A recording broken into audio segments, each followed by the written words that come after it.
Hi, my name is Charles Dark, and welcome to the After Dark Show. Today I will be sharing with you some stories. I hope you enjoy.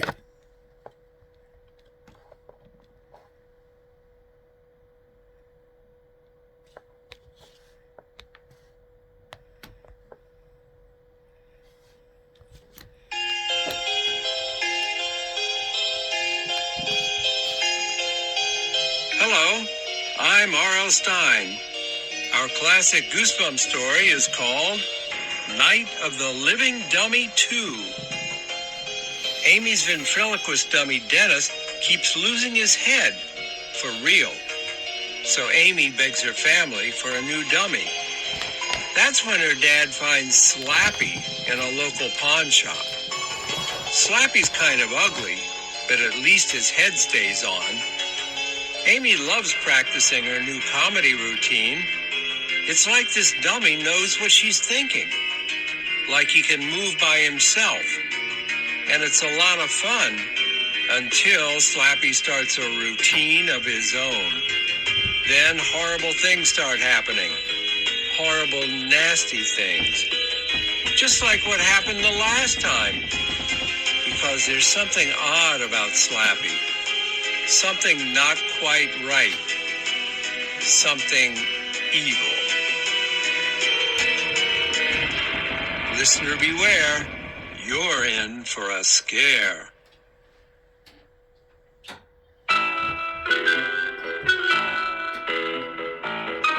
Scholastic Audio presents Night of the Living Dummy 2, a Goosebumps classic story by R.L. Stein. Read by Renee Dorian. Chapter 1. My name is Amy Kramer, and every Thursday night I feel a little dumb. That's because Thursday is family sharing night at my house. Sarah and Jed think it's dumb too, but Mom and Dad won't listen to our complaints. It's the most important night of the week, Dad says. It's a family tradition, Mom adds. It's something you kids will always remember. Right, Mom. It's something I'll always remember as really painful and embarrassing. You've probably guessed that on family sharing night, every member of the Kramer family, except for George, our cat, has to share something with the rest of the family. It isn't so bad for my sister, Sarah. Sarah is 14, 2 years older than me, and she's a genius painter. Really, one of her paintings was chosen for a show at the art museum downtown. Sarah may go to a special arts high school next year. So Sarah always shares some sketches she's working on, or a new painting. And family sharing night isn't so bad for Jed either. My 10-year-old brother is such a total goof. He doesn't care what he shares. One Thursday night, he burped really loud and explained that he was sharing his dinner. Jed laughed like a lunatic. But Mom and Dad didn't think it was funny. They gave Jed a stern lecture about taking family sharing night more seriously. The next Thursday night, my obnoxious brother shared a note that David Miller, a kid at my school, had written to me. A very personal note. Jed found the note in my room and decided to share it with everyone. Nice? I wanted to die. I really did. Jed just thinks he's so cute and adorable, he can get away with anything. He thinks he's really special. I think it's because he's the only redhead in the family. Sarah and I both have straight black hair, dark green eyes, and very tan skin. With his pale skin, freckled face, and curly red hair, Jed looks like he comes from another family. And sometimes, Sarah and I both wish he did. Anyway, I'm the one with the most problems on family sharing night. Because I'm not really talented the way Sarah is, and I'm not a total goof like Jed. So I never really know what to share. I mean, I have a seashell collection, which I keep in a jar in my dresser, but it's really kind of boring to hold up shells and talk about them. And we haven't been to the ocean for nearly 2 years, so my shells are kind of old, and everyone has already seen them. I also have a really good collection of CDs, but no one else in my family is into Bob Marley and reggae music. If I start to share some music with them, they all hold their ears and complain till I shut it off. So I usually make up some kind of a story. An adventure story about a girl who survives danger after danger. Or a wild fairy tale about princesses who turn into tigers. After my last story, Dad had a big smile on his face. Amy is going to be a famous writer, he announced. She's so good at making up stories. Dad gazed around the room, still smiling. We have such a talented family, he exclaimed. I knew he was just saying that to be a good parent, to encourage me. Sarah's the real talent in our family. Everyone knows that. Tonight, Jed was the first to share. Mom and Dad sat on the living room couch. Dad had taken out a tissue and was squinting as he cleaned his glasses.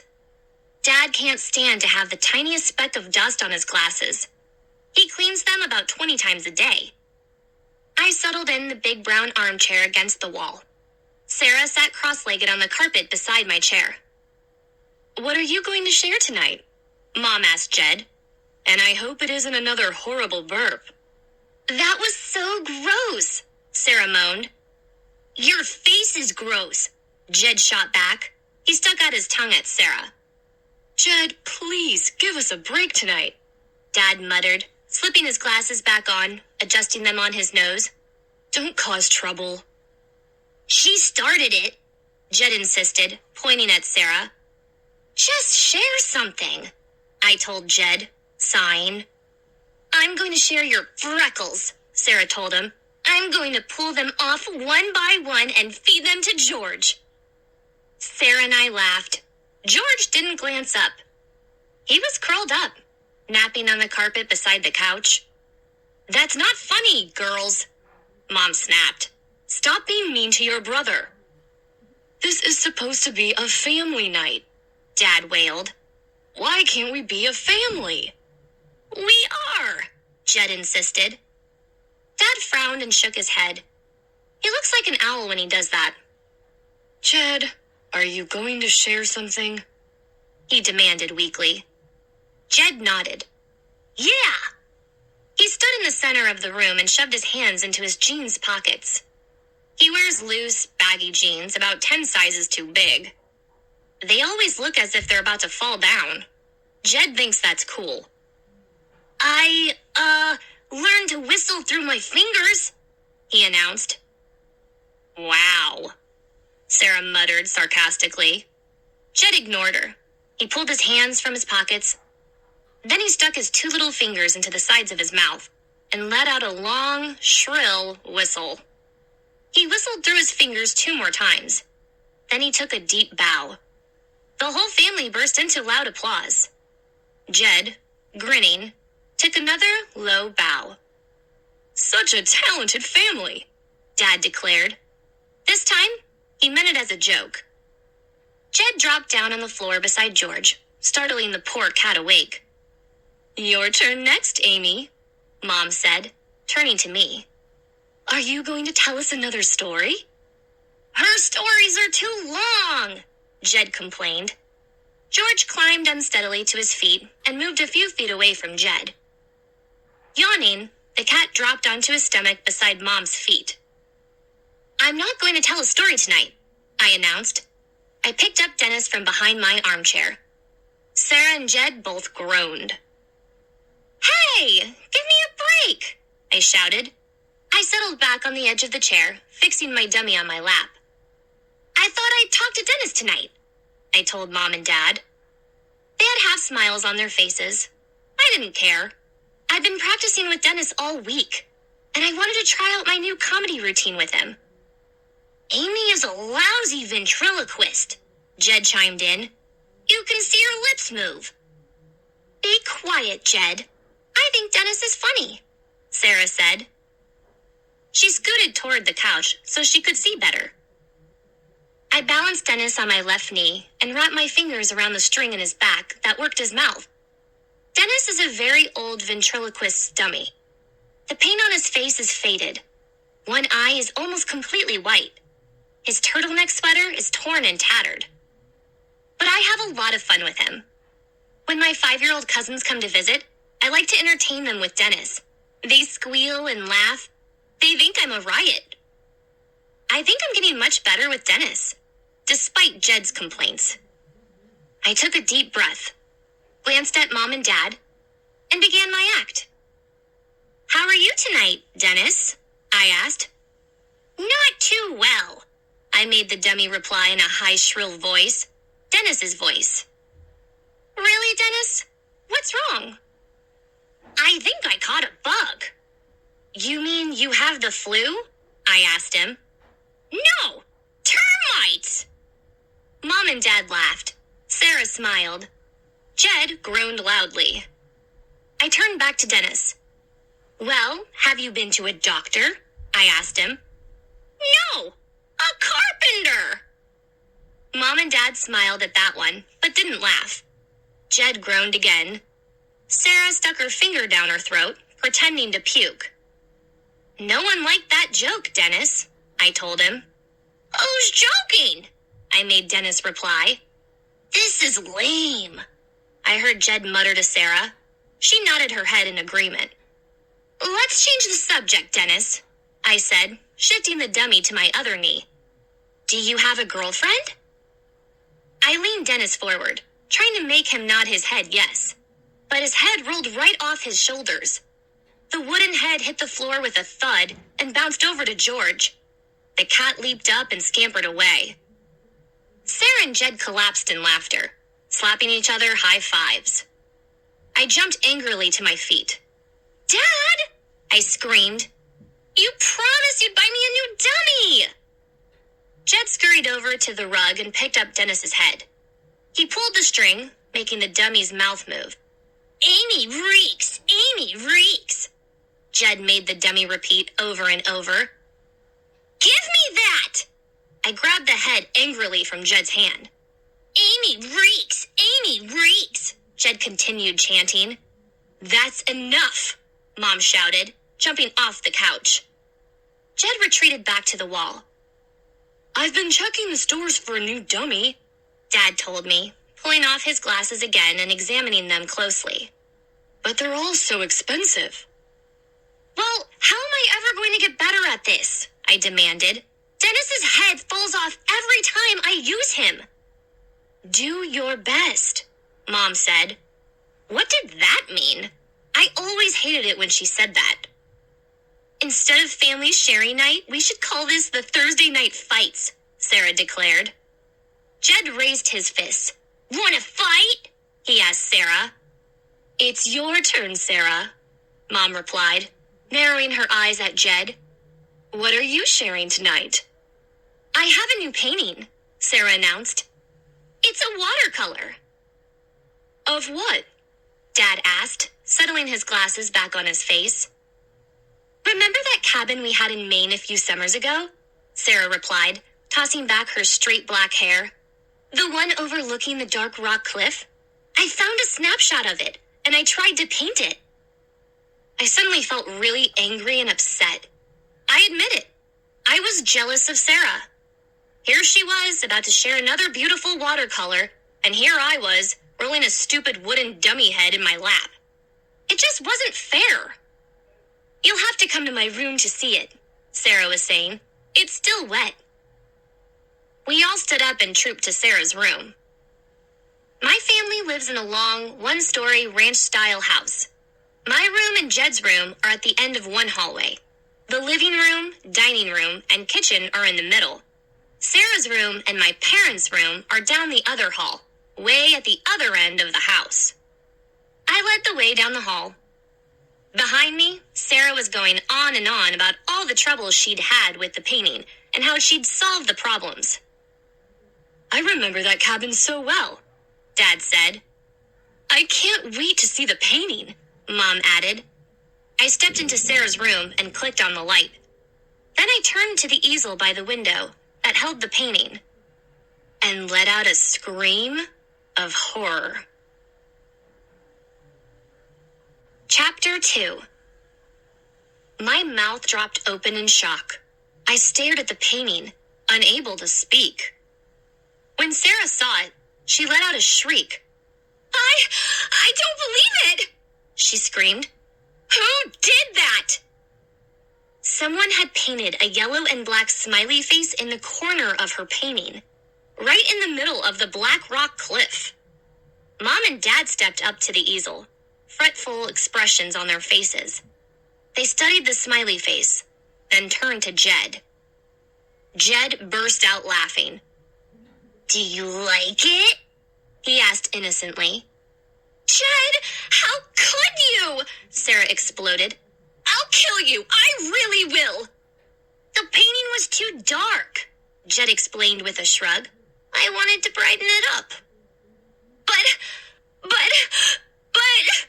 my sister sputtered. She balled her hands into fists, shook them at Jed, and uttered a loud cry of rage. "Jed, what were you doing in Sarah's room?" Mom demanded.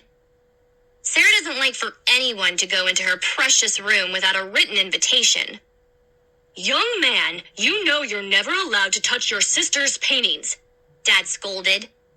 "I can paint too," Jed replied. "I'm a good painter." "Then do your own paintings," Sarah snapped. "Don't sneak in here and mess up my work." "I didn't sneak," Jed insisted. He sneered at Sarah. "I was just trying to help." "You were not!" Sarah screamed, angrily tossing her black hair over her shoulder. "You ruined my painting!" "Your painting reeks," Jed shot back. "Enough!" Mom shouted. She grabbed Jed by both shoulders.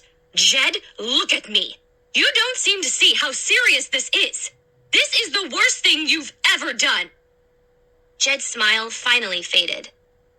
I took another glance at the ugly smiley face he had slopped onto Sarah's watercolor. Since he's the baby in the family, Jed thinks he can get away with anything.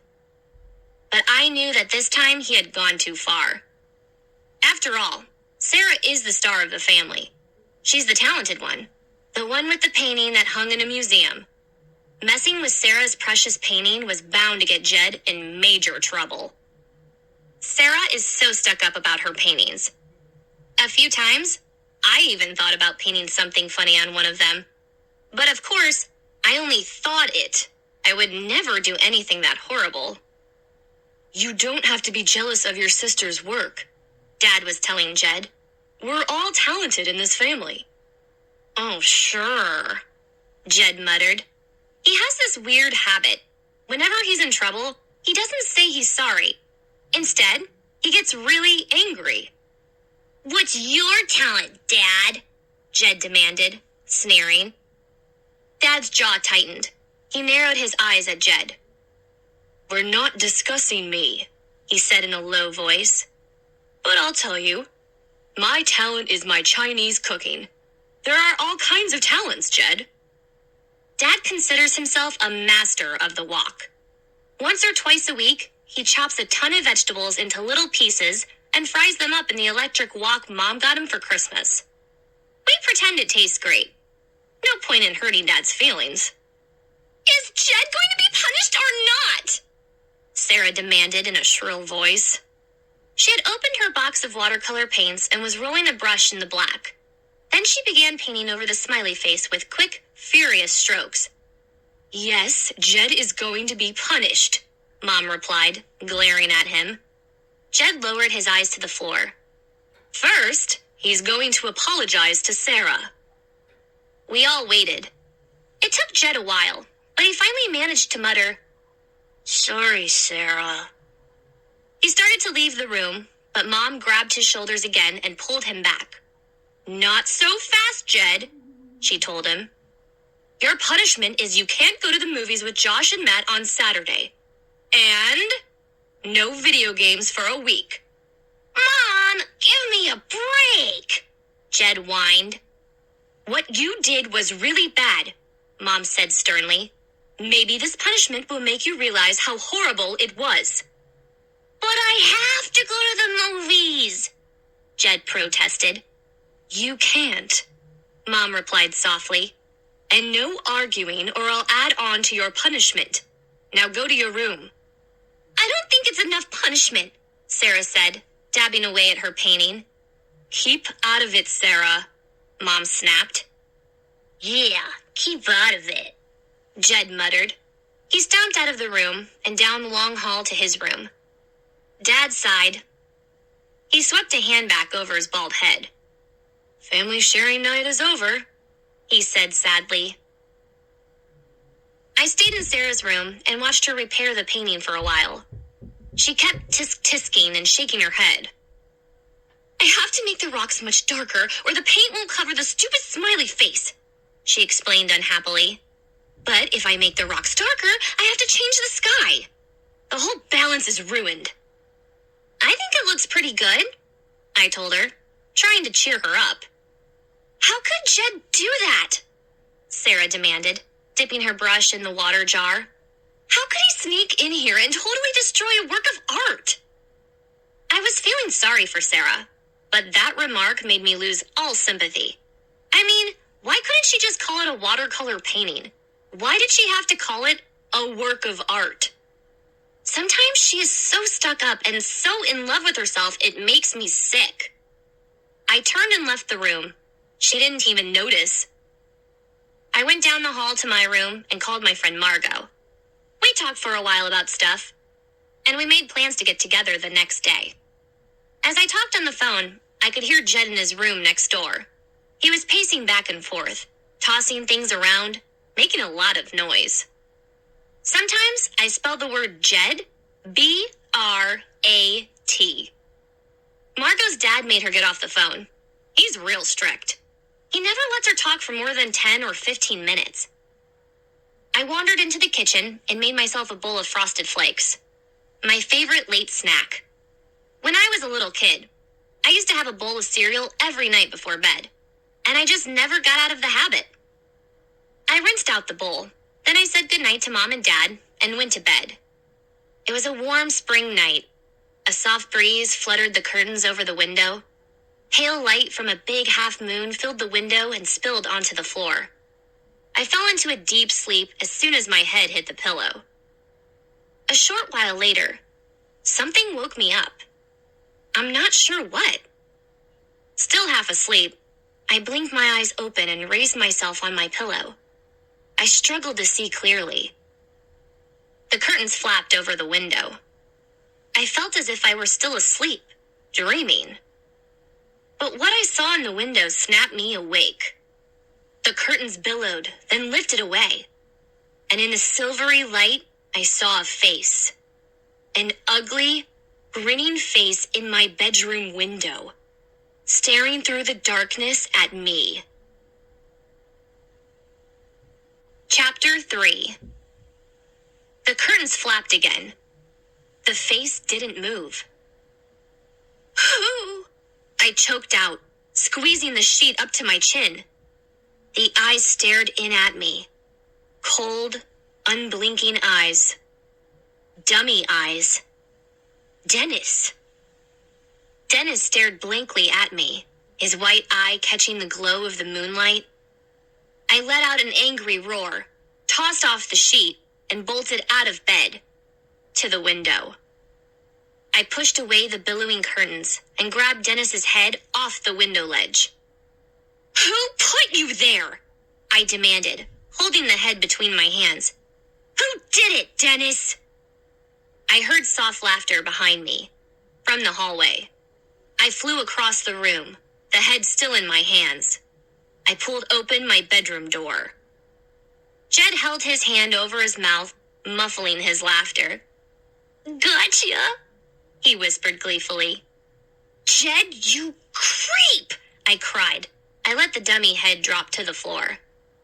Then I grabbed Jed's pajama pants with both hands and jerked them up as high as I could, nearly to his chin. He let out a gasp of pain and stumbled back against the wall. Why did you do that? I demanded in an angry whisper. Why did you put the dummy head on my window ledge?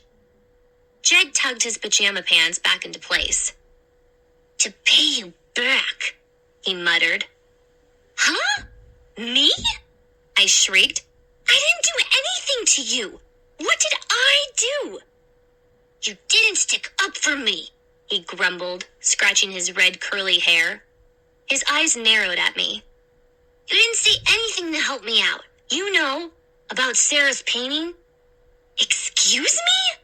I cried. How could I help you out? What could I say? You could have said it was no big deal, Jed replied. But it was a big deal, I told him. You know how seriously Sarah takes her paintings? I shook my head.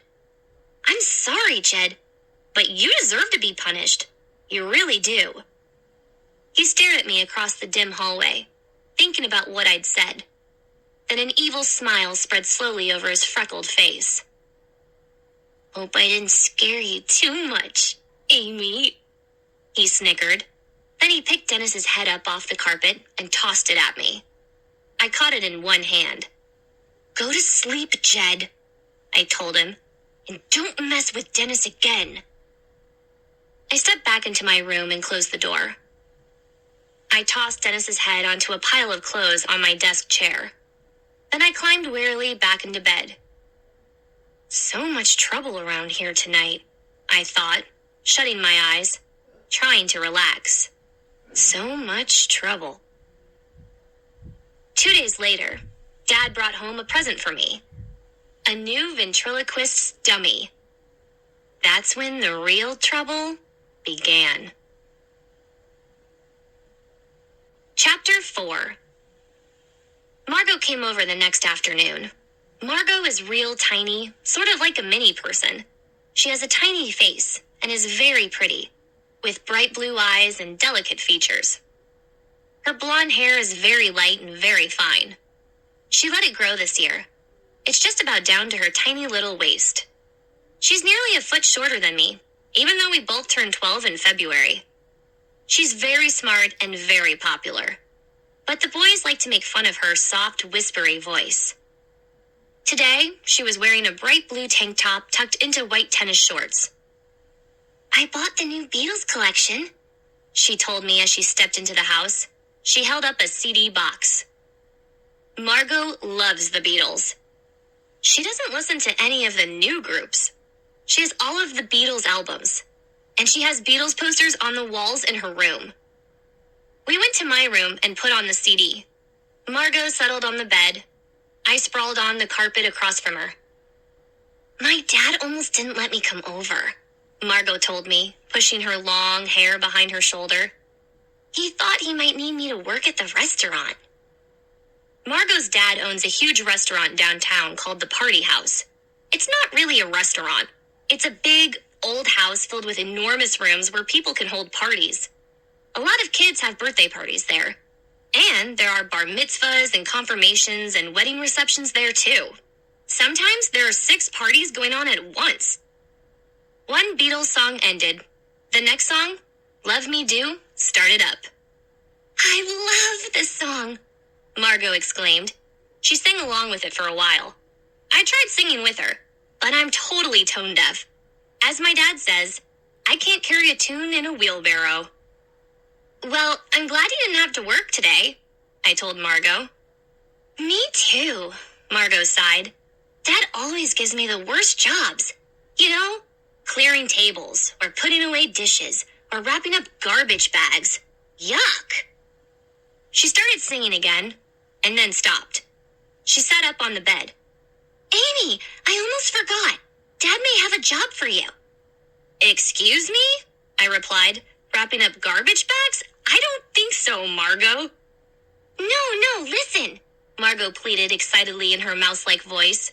It's a good job. Dad has a bunch of birthday parties coming up for teeny tiny kids. You know, 2-year-olds. Maybe 3 or 4-year-olds. And he thought you could entertain them. Huh? I stared at my friend. I still didn't understand. You mean sing or something? No, with Dennis, Margot explained. She twisted a lock of hair around in her fingers and bobbed her head in time to the music as she talked. Dad saw you with Dennis at the 6th grade talent night. He was really impressed. He was? I was terrible that night, I replied. Well, Dad didn't think so. He wonders if you'd like to come to the birthday parties and put on a show with Dennis. The little kids will love it. Dad said he'd even pay you. Wow, that's cool, I replied. What an exciting idea. Then I remembered something. I jumped to my feet, crossed the room to the chair, and held up Dennis's head. "One small problem," I groaned. Margot let go of her hair and made a sick face. "His head? Why did you take off his head?" "I didn't," I replied. "It fell off. Every time I use Dennis, his head falls off." "Oh," Margot uttered a disappointed sigh. "The head looks weird all by itself. I don't think little kids would like it if it fell off." "I don't think so," I agreed. "It might frighten them or something," Margot said. "You know, give them nightmares, make them think their own head might fall off." "Dennis is totally wrecked. Dad promised me a new dummy, but he hasn't been able to find one." "Too bad," Margot replied. "You'd have fun performing for the kids." We listened to more Beatles music, then Margot had to go home. A few minutes after she left, I heard the front door slam. "Hey, Amy! Amy, are you home?" I heard Dad call from the living room. "Coming!" I called. I made my way to the front of the house. Dad stood in the entryway, a long carton under his arm, a smile on his face. He handed the carton to me. "Happy unbirthday!" he exclaimed. "Dad? Is it?" I cried. I tore open the carton. "Yes! A new dummy!" I lifted him carefully out of the carton. The dummy had wavy brown hair painted on top of his wooden head. I studied his face. It was kind of strange, kind of intense. His eyes were bright blue, not faded like Dennis's. He had bright red painted lips, curved up into an eerie smile. His lower lip had a chip on one side so that it didn't quite match the other lip. As I pulled him from the box, the dummy appeared to stare into my eyes. The eyes sparkled. The grin grew wider. I felt a sudden chill. Why does this dummy seem to be laughing at me? I wondered. I held him up, examining him carefully. He wore a gray, double-breasted suit over a white shirt collar. The collar was stapled to his neck. He didn't have a shirt. Instead, his wooden chest had been painted white. Big black leather shoes were attached to the ends of his thin, dangling legs. "Dad, he's great!" I exclaimed. "I found him in a pawn shop," Dad said, picking up the dummy's hand and pretending to shake hands with it. "How do you do, Slappy?" "Slappy? Is that his name?" "That's what the man in the store said," Dad replied. He lifted Slappy's arms, examining his suit. "I don't know why he sold Slappy so cheaply. He practically gave the dummy away." I turned the dummy around and looked for the string in his back that made the mouth open and close. "He's excellent, Dad," I said. I kissed my dad on the cheek. "Thanks." "Do you really like him?" Dad asked. Slappy grinned up at me. His blue eyes stared into mine. He seemed to be waiting for an answer, too. "Yes, he's awesome," I said. "I like his serious eyes. They look so real." "The eyes move," Dad said. "They're not painted on like Dennis's. They don't blink, but they move from side to side." I reached my hand inside the dummy's back. "How do you make his eyes move?" I asked. "The man showed me," Dad said. "It's not hard. First you grab the string that works the mouth." "I've got that," I told him. "Then you move your hand up into the dummy's head. There is a little lever up there. Do you feel it? Push on it. The eyes will move in the direction you push." "Okay, I'll try," I said. Slowly I moved my hand up inside the dummy's back, through the neck, and into his head. I stopped and let out a startled cry as my hand hit something soft. Something soft and warm. His brain. Chapter 5. "Ah!" I uttered a sick moan and jerked my hand out as fast as I could. I could still feel the soft, warm mush on my fingers. "Amy, what's wrong?" Dad cried. His brains! I choked out, feeling my stomach lurch. Huh? What are you talking about? Dad grabbed the dummy from my hands. He turned it over and reached into the back. I covered my mouth with both hands and watched him reach into the head. His eyes widened in surprise. He struggled with something, then pulled his hand out. Yuck! I groaned. What's that? Dad stared down at the mushy green and purple and brown object in his hand. Looks like someone left a sandwich in there, he exclaimed. Dad's whole face twisted in disgust. It's all moldy and rotten. Must have been in there for months. Yuck! I repeated, holding my nose. It really stinks. Why would someone leave a sandwich in a dummy's head? Beats me, Dad replied, shaking his head. And it looks like there are wormholes in it. Yuck! We both cried in unison. Dad handed Slappy back to me. Then he hurried into the kitchen to get rid of the rotted, moldy sandwich. I heard him run the garbage disposal. Then I heard water running as he washed his hands. A few seconds later, Dad returned to the living room, drying his hands on a dish towel. Maybe we'd better examine Slappy closely, he suggested. We don't want any more surprises, do we? I carried Slappy into the kitchen, and we stretched him out on the counter. Dad examined the dummy's shoes carefully. They were attached to the legs and didn't come off. I put my finger on the dummy's chin and moved the mouth up and down. Then I checked out his wooden hands. I unbuttoned the gray suit jacket and studied the dummy's painted shirt. Patches of the white paint had chipped and cracked, but it was okay. Everything looks fine, Dad, I reported. He nodded. Then he smelled his fingers. I guess he hadn't washed away all of the stink from the rotted sandwich. We'd better spray the inside of his head with disinfectant or perfume or something, Dad said. Then, as I was buttoning up the jacket, something caught my eye. Something yellow. A slip of paper poking up from the jacket pocket. It's probably a sales receipt, I thought. But when I pulled out the small square of yellow paper, I found strange writing on it. Weird words in a language I'd never seen before. I squinted hard at the paper and slowly read the words out loud. Carol Mary O'Donna Loma Molonu Carano. I wonder what that means, I thought.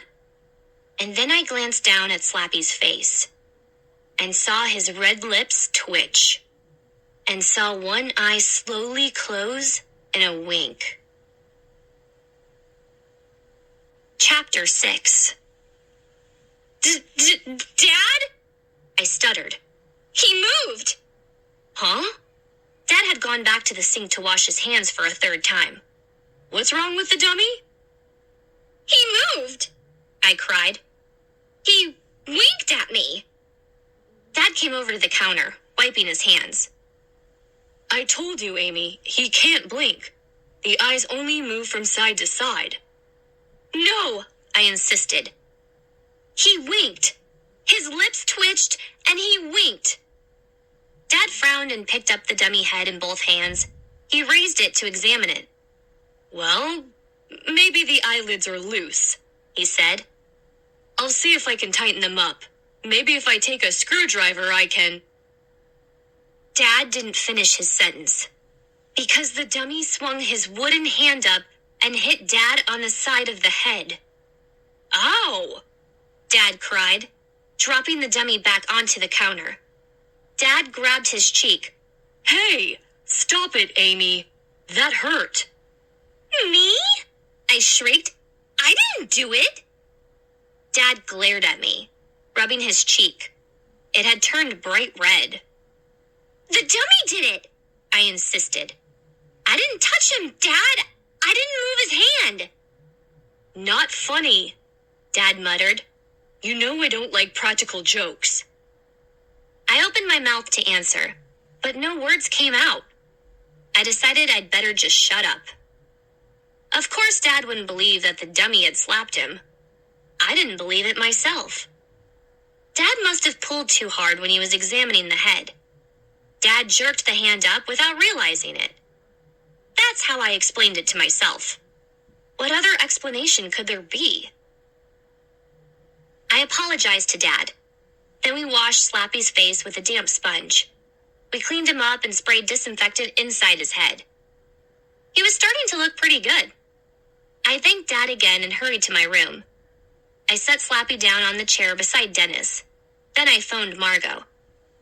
"I got a new dummy," I told her excitedly. "I can perform for the kids' birthday parties at the party house." "That's great, Amy," Margot exclaimed. "Now all you need is an act." She was right. I needed jokes. A lot of jokes. If I was going to perform with Slappy in front of dozens of kids, I needed a long comedy act. The next day after school, I hurried to the library. I took out every joke book I could find. I carried them home and studied them. I wrote down all the jokes I thought I could use with Slappy. After dinner, I should have been doing my homework. Instead, I practiced with Slappy. I sat in front of the mirror and watched myself with him. I tried hard to speak clearly, but not move my lips. And I tried hard to move Slappy's mouth so that it really looked as if he were talking. Working his mouth and moving his eyes at the same time was pretty hard. But after a while, it became easier. I tried some knock-knock jokes with Slappy. I thought little kids might like those. "Knock, knock," I made Slappy say. "Who's there?" I asked him, staring into his eyes as if I were really talking to him. "Jane," Slappy said. "Jane who?" "Change your clothes. You stink." I practiced each joke over and over, watching myself in the mirror. I wanted to be a really good ventriloquist. I wanted to be excellent. I wanted to be as good with Slappy as Sarah is with her paints. I practiced some more knock-knock jokes and some jokes about animals. Jokes I thought little kids would find funny. I'll try them out on family sharing night, I decided. It will make Dad happy to see how hard I'm working with Slappy. At least I know Slappy's head won't fall off. I glanced across the room at Dennis. He looked so sad and forlorn, crumpled in the chair, his head tilted nearly sideways on his shoulders. Then I propped Slappy up and turned back to the mirror. "Knock, knock." "Who's there?" "Wayne." "Wayne who?" "Wayne, Wayne, go away, come again another day." On Thursday night, I was actually eager to finish dinner so that sharing night could begin. I couldn't wait to show my family my new act with Slappy. We had spaghetti for dinner. I like spaghetti, but Jed always ruins it. He's so gross. He sat across the table from me, and he kept opening his mouth wide, showing me a mouthful of chewed-up spaghetti. Then he'd laugh because he cracks himself up, and spaghetti sauce would run down his chin. By the time dinner was over, Jed had spaghetti sauce smeared all over his face and all over the tablecloth around his plate. No one seemed to notice. Mom and Dad were too busy listening to Sarah brag about her grades. For a change. Report cards were being handed out tomorrow. Sarah was sure she was getting all A's. I was sure too. Sure I wasn't getting all A's. I'd be lucky to get a C in math. I really messed up the last 2 tests, and I probably wasn't going to do real well in science either. My weather balloon project fell apart, so I hadn't handed it in yet. I finished my spaghetti and mopped up some of the leftover sauce on my plate with a chunk of bread. When I glanced up, Jed had stuck 2 carrot sticks in his nose. "Amy, check this out. I'm a walrus," he cried, grinning. He let out a few irks and clapped his hands together like a walrus. "Jed, stop that!" Mom cried sharply. She made a disgusted face. "Get those out of your nose." "Make him eat them, Mom," I cried. Jed stuck his tongue out at me. It was orange from the spaghetti sauce. "Look at you! You're a mess!" Mom shouted at Jed. "Go get cleaned up, now! Hurry! Wash all that sauce off your face!" Jed groaned, but he climbed to his feet and headed to the bathroom. Did he eat anything, or did he just rub it all over himself? Dad asked, rolling his eyes. Dad had some sauce on his chin, too, but I didn't say anything. You interrupted me, Sarah said impatiently. I was telling you about the state art contest. Remember? I sent my flower painting in for that? Oh, yes, Mom replied. Have you heard from the judges? I didn't listen to Sarah's reply. My mind wandered. I started thinking again about how bad my report card was going to be. I had to force myself to stop thinking about it. I'll clear the dishes, I announced. I started to stand up. But I stopped with a startled cry when I saw the short figure creep into the living room. A dummy. My dummy. He was crawling across the room. Chapter 7. I let out another cry. I pointed to the living room with a trembling finger. Mom? Dad? I stammered. Sarah was still talking about the art competition, but she turned to see what everyone was gaping at. The dummy's head popped out from behind the armchair. It's Dennis! I cried. I heard muffled laughter. Jed's muffled laughter. The dummy reached up both hands and pulled off his own head, and Jed's head popped up through the green turtleneck. He still had spaghetti sauce smeared on his cheeks. He was laughing hard. Everyone else started to laugh too. Everyone but me. Jed had really frightened me. He had pulled the neck of his sweater way up over his head. Then he had tucked Dennis's wooden head inside the turtleneck. Jed was so short and thin, it really looked as if Dennis were creeping into the room. Stop laughing! I shouted at my family. It isn't funny. I think it's very funny, Mom cried. What a crazy thing to think of. Very clever, Dad added. It's not clever, I insisted. I glared furiously at my brother. I always knew you were a dummy, I screamed at him. Amy, you really were scared, Sarah accused. You nearly dropped your teeth. Not true, I sputtered. I knew it was Dennis. I mean, Jed. Now everyone started laughing at me. I could feel my face getting hot, and I knew I was blushing. That made them all laugh even harder. Nice family, huh? I climbed to my feet, walked around the table, and took Dennis's head away from Jed. Don't go in my room, I told him through clenched teeth. And don't mess with my stuff. I stomped away to put the dummy head back in my room. It was just a joke, Amy, I heard Sarah call after me. Yeah, it was just a joke, Jed repeated nastily. Ha ha, I shouted back at them. What a riot! My anger had faded away by the time we started family sharing night. We settled in the living room, taking our usual places. Mom volunteered to go first. She told a funny story about something that had happened at work. Mom works in a fancy women's clothing store downtown. She told us about a really big woman who came into the store and insisted on trying on only tiny sizes. The woman ripped every piece of clothing she tried on, and then bought them all. They're not for me, the woman explained. They're for my sister. We all laughed, but I was surprised Mom told that story, because Mom is pretty chubby, and she's very sensitive about it. About as sensitive as Dad is about being bald. Dad was the next to share.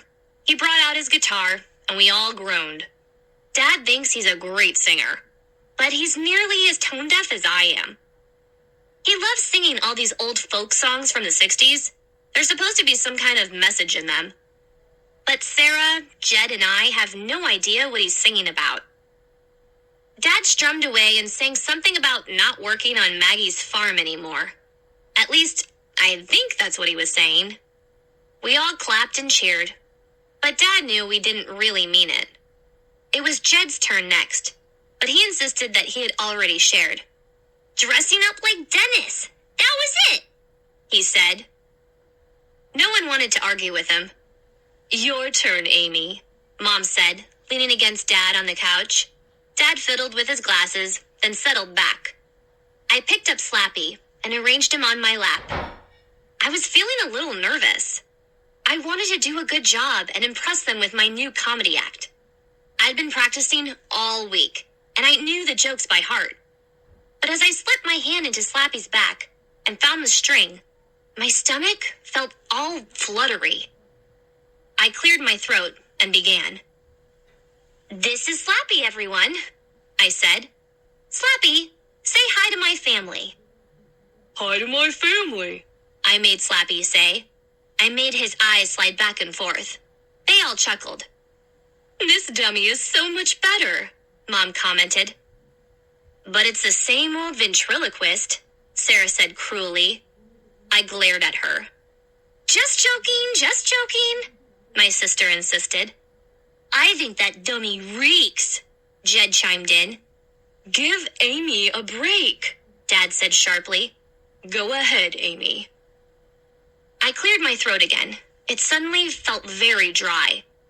Slappy and I are going to tell some knock-knock jokes, I announced. I turned to face Slappy and made him turn his head to me. Knock, knock, I said.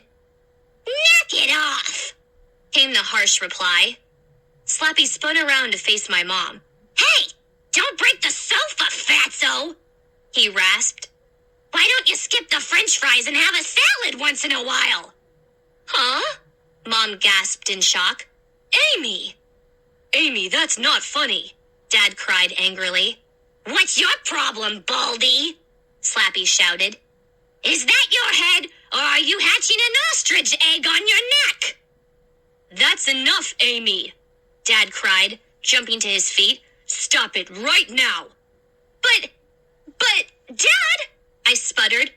Why don't you put an extra hole in your head and use it for a bowling ball?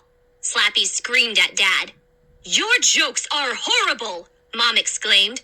They're hurtful and insulting. It's not funny, Amy, Dad fumed. It's not funny to hurt people's feelings.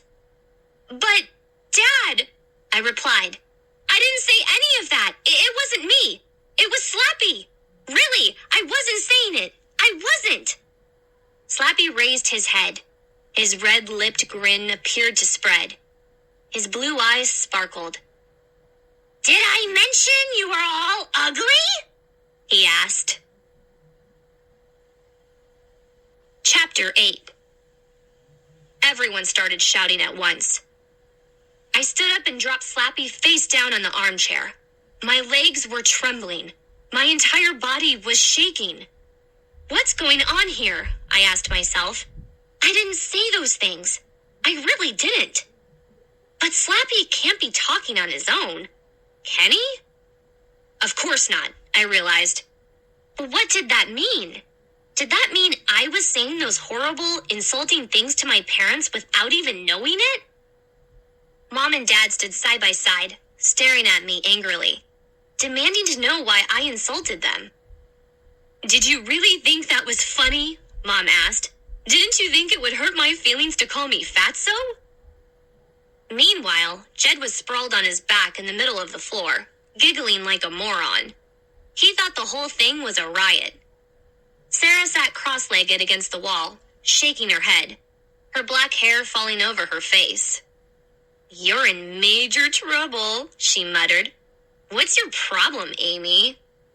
I turned to Mom and Dad. My hands were balled into tight fists. I couldn't stop shaking. You've got to believe me, I shrieked. I didn't say those things. I really didn't. Yeah, right. Slappy is a bad dude, Jed chimed in, grinning. Everybody just be quiet, Dad screamed. His face turned bright red. Mom squeezed his arm. She didn't like it when he got too angry or excited. I guess she worried he might totally explode or something. Dad crossed his arms in front of his chest. I saw that he had a sweat stain on the chest of his polo shirt. His face was still red. The room suddenly fell silent. Amy, we're not going to believe you, Dad said softly. But, he raised a hand to silence me. You're a wonderful storyteller, Amy, Dad continued. You make up wonderful fantasies and fairy tales, but we're not going to believe this one. I'm sorry. We're not going to believe that your dummy spoke up on his own. But he did! I screamed. I felt like bursting out in sobs. I bit my lip hard, trying to force them back. Dad shook his head. No, Slappy didn't insult us. You said those things, Amy. You did. And now I want you to apologize to your mother and me. Then I want you to take your dummy and go to your room. There was no way they'd ever believe me. No way. I wasn't sure I believed it myself. Sorry, I muttered, still holding back the tears. Really, I'm sorry. With an unhappy sigh, I lifted Slappy off the chair. I carried him around the waist so that his arms and legs dangled toward the floor. Good night, I said. I walked slowly toward my room. What about my turn? I heard Sarah ask. Sharing night is over, Dad replied grumpily. You two, get lost. Leave your mom and me alone. Dad sounded really upset. I didn't blame him. I stepped into my room and closed the door behind me. Then I lifted Slappy up, holding him under the shoulders. I raised his face to mine. His eyes seemed to stare into my face. Such cold blue eyes, I thought. His bright red lips curled up into that smirking grin. The smile suddenly seemed evil. Mocking. As if Slappy were laughing at me. But of course that was impossible. My wild imagination was playing tricks on me, I decided. Frightening tricks. Slappy was just a dummy, after all. Just a hunk of painted wood. I stared hard into those cold blue eyes. Slappy, look at all the trouble you caused me tonight, I told him. Thursday night had been awful. Totally awful. But Friday turned out to be much worse. Chapter 9. First, I dropped my tray in the lunchroom. The trays were all wet, and mine just slipped out of my hand. The plates clattered on the floor, and my lunch spilled all over my new white sneakers. Everyone in the lunchroom clapped and cheered. Was I embarrassed? Take 3 guesses. Later that afternoon, report cards were handed out. Sarah came home grinning and singing. Nothing makes her more happy than being perfect. And her report card was perfect. All A's. She insisted on showing it to me 3 times. She showed it to Jed 3 times, too. And we both had to tell her how wonderful she was each time. I'm being unfair to Sarah. She was happy and excited. And she had a right to be. Her report card was perfect. And her flower painting won the blue ribbon in the state art contest. So I shouldn't blame her for dancing around the house and singing at the top of her lungs. She wasn't trying to rub it in. She wasn't trying to make me feel like a lowly slug because my report card had 2 C's. 1 in math and 1 in science. It wasn't Sarah's fault that I had received my worst report card ever. So I tried to hold back my jealous feelings and not strangle her the 10th time she told me about the art prize. But it wasn't easy. The worst part of my report card wasn't the 2 C's. It was the little note Miss Carson wrote at the bottom. It said, Amy isn't working to the best of her ability. If she worked harder, she could do much better than this. I don't think teachers should be allowed to write notes on report cards. I think getting grades is bad enough. I tried to make up some kind of story to explain the 2 C's to my parents.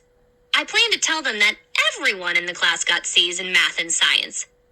Miss Carson didn't have time to grade our papers, so she gave us all C's, just to be fair. It was a good story, but not a great story. No way Mom and Dad would buy that one. I paced back and forth in my room, trying to think of a better story. After a while, I noticed Slappy staring at me. He sat in the chair beside Dennis, grinning and staring. Slappy's eyes weren't following me as I paced. Were they? I I felt a chill run down my back. It really seemed as if the eyes were watching me, moving as I moved. I darted to the chair and turned Slappy so that his back was to me. I didn't have time to think about a stupid dummy. My parents would be home from work any minute, and I needed a good story to explain my awful report card. Did I come up with one? No. Were my parents upset? Yes. Mom said she would help me get better organized. Dad said he would help me understand my math problems. The last time Dad helped me with my math, I nearly flunked. Even Jed, the total goof-off, got a better report card than me. They don't give grades in the lower school. The teacher just writes a report about you. And Jed's report said that he was a great kid and a really good student. That teacher must be sick. I stared at Jed across the dinner table. He opened his mouth wide to show me a mouthful of chewed-up peas. Sick! You reek, he said to me, for no reason at all. Sometimes I wonder why families were invented. Saturday morning, I called Margot. I can't come over, I told her with a sigh. My parents won't let me. My report card wasn't too good either, Margot replied. Miss Carson wrote a note at the bottom. She said I talked too much in class. Miss Carson talks too much, I said bitterly. As I chatted with Margot, I stared at myself in the dresser mirror. I look too much like Sarah, I thought. Why do I have to look like her twin? Maybe I'll cut my hair really short, or get a tattoo. I wasn't thinking too clearly. I was too angry that my parents weren't allowing me to go over to Margot's house. This is bad news, Margot said. I wanted to talk to you about performing with Slappy at my dad's place. I know, I replied sadly, but they're not letting me go anywhere until my science project is finished. You still haven't turned that in? Margot demanded. I kind of forgot about it, I confessed. I did the project part, for the second time. I just have to write the report. Well, I told you, Daddy has a birthday party for a dozen 3-year-olds next Saturday, Margot said, and he wants you and Slappy to entertain them. As soon as I finish the science report, I'm going to start rehearsing, I promised. Tell your dad not to worry, Margot. Tell him I'll be great. We chatted for a few more minutes. Then my mom shouted for me to get off the phone. I talked for a little while longer, until Mom shouted a second time. Then I said goodbye to Margot and hung up. I slaved over my computer all morning and most of the afternoon, and I finished the science report.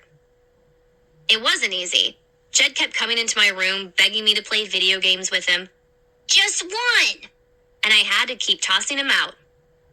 When I finally finished writing the paper, I printed it out and read it one more time. I thought it was pretty good. What it needs is a really great-looking cover, I decided. I wanted to get a bunch of colored markers and do a really bright cover, but my markers were all dried up. I tossed them into the trash and made my way to Sarah's room. I knew that she had an entire drawer filled with colored markers. Sarah was at the mall with a bunch of her friends. Miss Perfect could go out and spend Saturday doing whatever she wanted, because she was perfect. I knew she wouldn't mind if I borrowed a few markers. Jed stopped me outside her door. One game, he pleaded. Just one game! No way, I told him. I placed my hand on top of his head. His red, curly hair felt so soft. I pushed him out of my way. You always murder me when we play, and I'm not finished with my work yet. Why are you going in Sarah's room?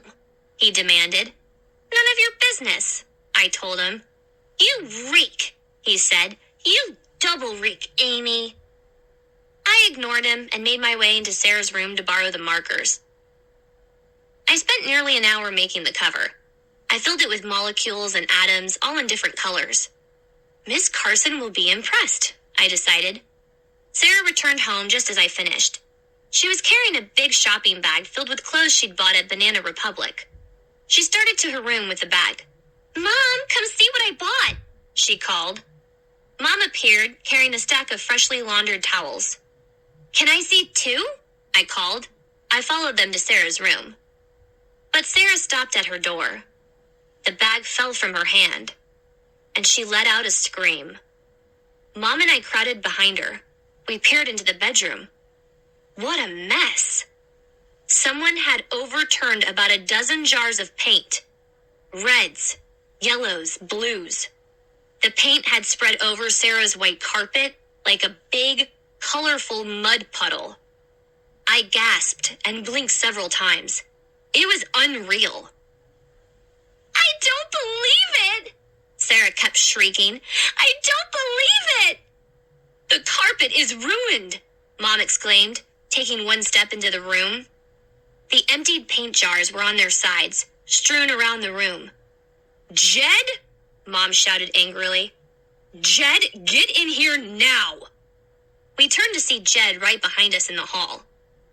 You don't have to shout, he said softly. Mom narrowed her eyes angrily at my brother.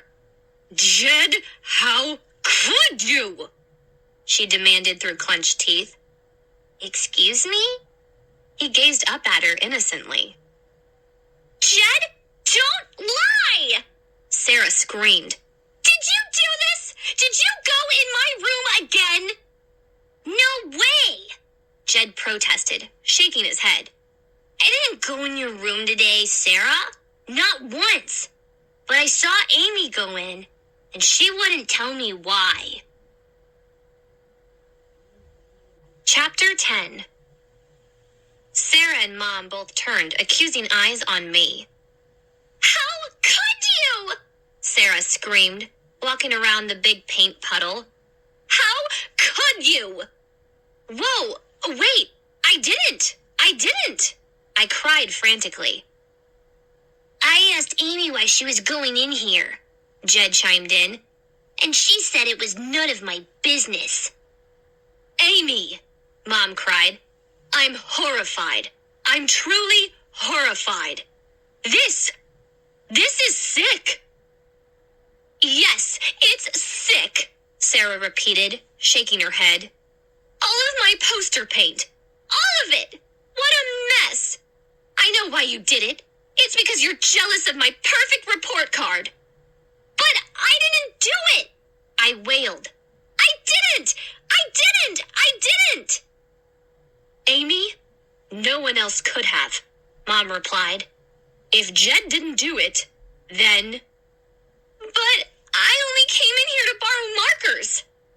I cried in a trembling voice. That's all. I needed markers. Amy? Mom started, pointing to the huge paint puddle. I'll show you, I cried. I'll show you what I borrowed. I ran to my room. My hands were shaking as I scooped Sarah's markers off my desk. My heart pounded. How could they accuse me of something so terrible? I asked myself.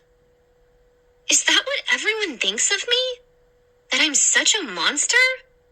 That I'm so jealous of my sister, I'd pour out all her paints and ruin her rug?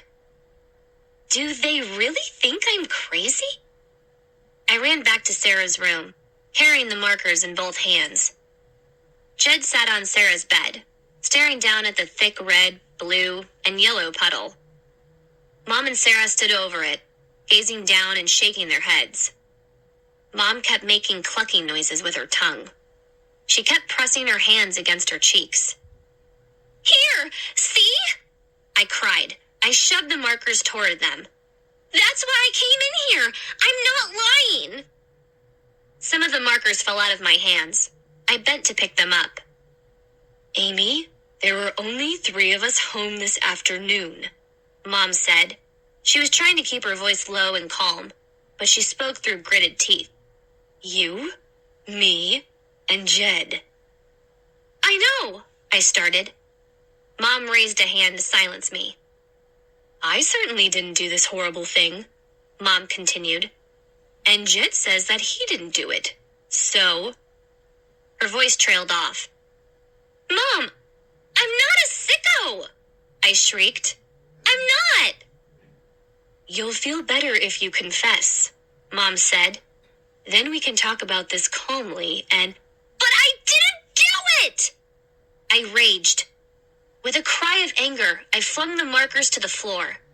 Then I spun around, bolted from Sarah's room, and ran down the long hall to my room. I slammed the door and threw myself face down onto my bed. I started sobbing loudly. I don't know how long I cried. Finally, I stood up. My face was sopping wet, and my nose was running. I started to the dresser to get a tissue. But something caught my eye. Hadn't I turned Slappy around so that his back was turned to me? Now he was sitting facing me, staring up at me, his red-lipped grin wider than ever.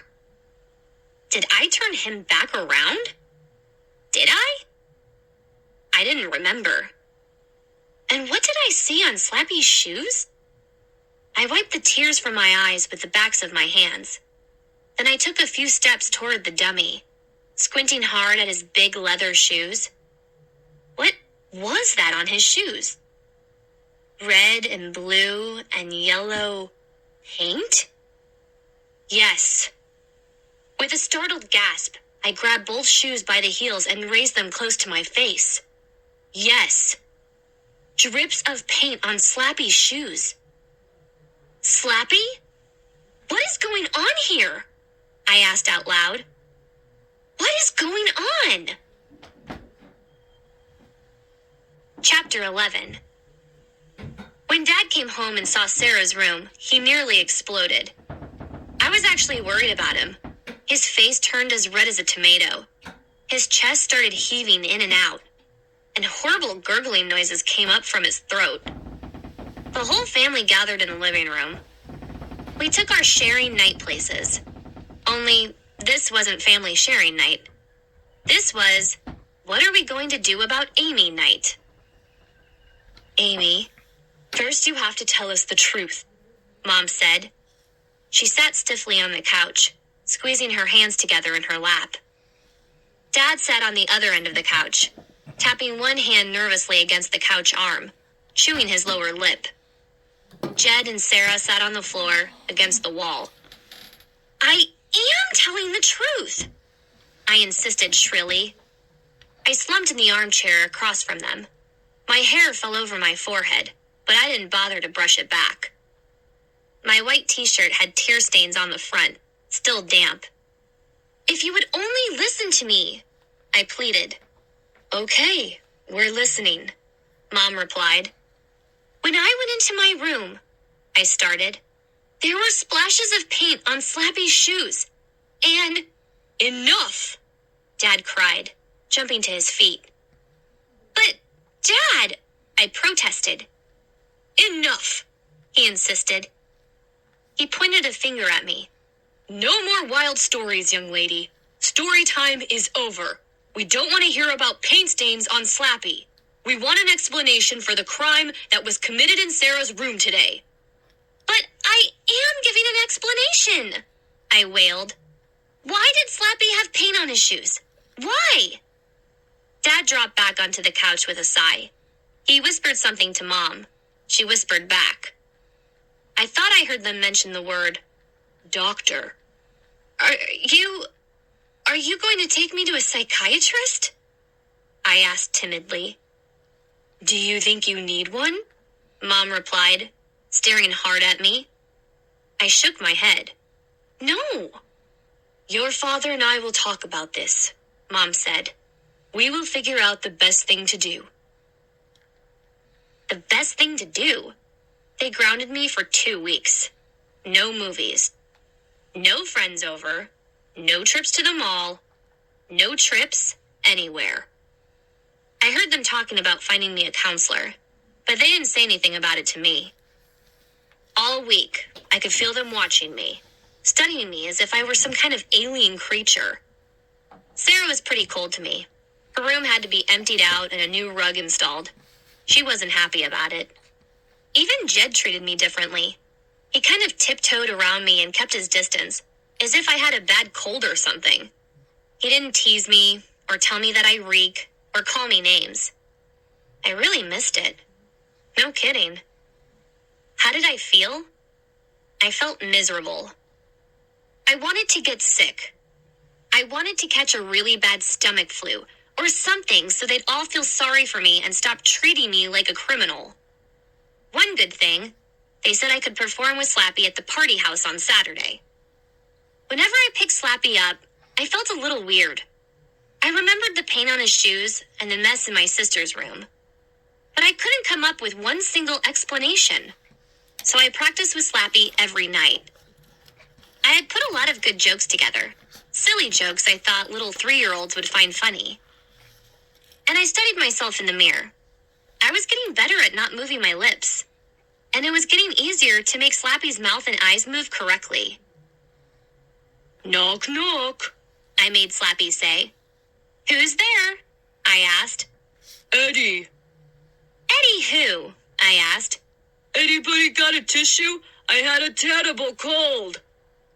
And then I pulled back Slappy's head, opened his mouth really wide, and jerked his whole body as I made him sneeze and sneeze and sneeze. I thought that would really crack up the 3-year-olds. Every night I worked and worked on our comedy act.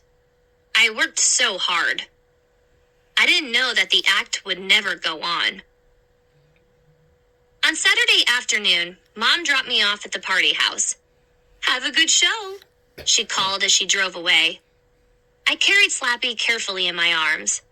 Margot met me at the door. She greeted me with an excited smile. Just in time, she cried. The kids are almost all here. They're total animals. Oh, great, I muttered, rolling my eyes.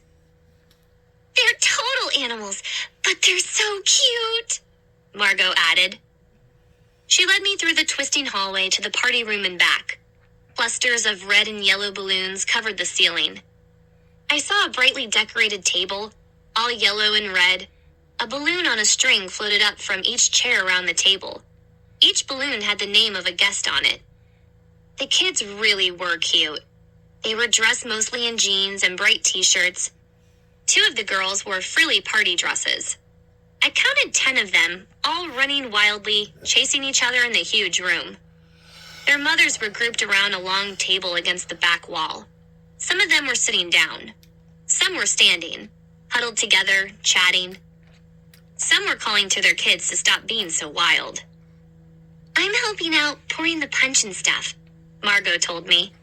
Dad wants you to do your act first thing. You know, to quiet the kids down. I swallowed hard. First thing, huh?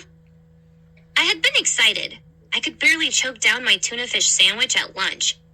But now I began to feel nervous. I had major fluttering in my stomach. Margot led me to the front of the room. I saw a low wooden platform there, painted bright blue. That was the stage. Seeing the stage made my heart start to pound. My mouth suddenly felt very dry. Could I really step up on that stage and do my act in front of all these people? Kids and mothers? I had forgotten that the mothers would all be there. Seeing adults in the audience made me even more nervous. Here is the birthday girl, a woman's voice said. I turned to see a smiling mother. She held the hand of a beautiful little girl. The girl gazed up at me with sparkling blue eyes. She had straight black hair, a lot like mine, only silkier and finer. She had a bright yellow ribbon in her hair. It matched her short yellow party dress and yellow sneakers. This is Alicia, the mother announced.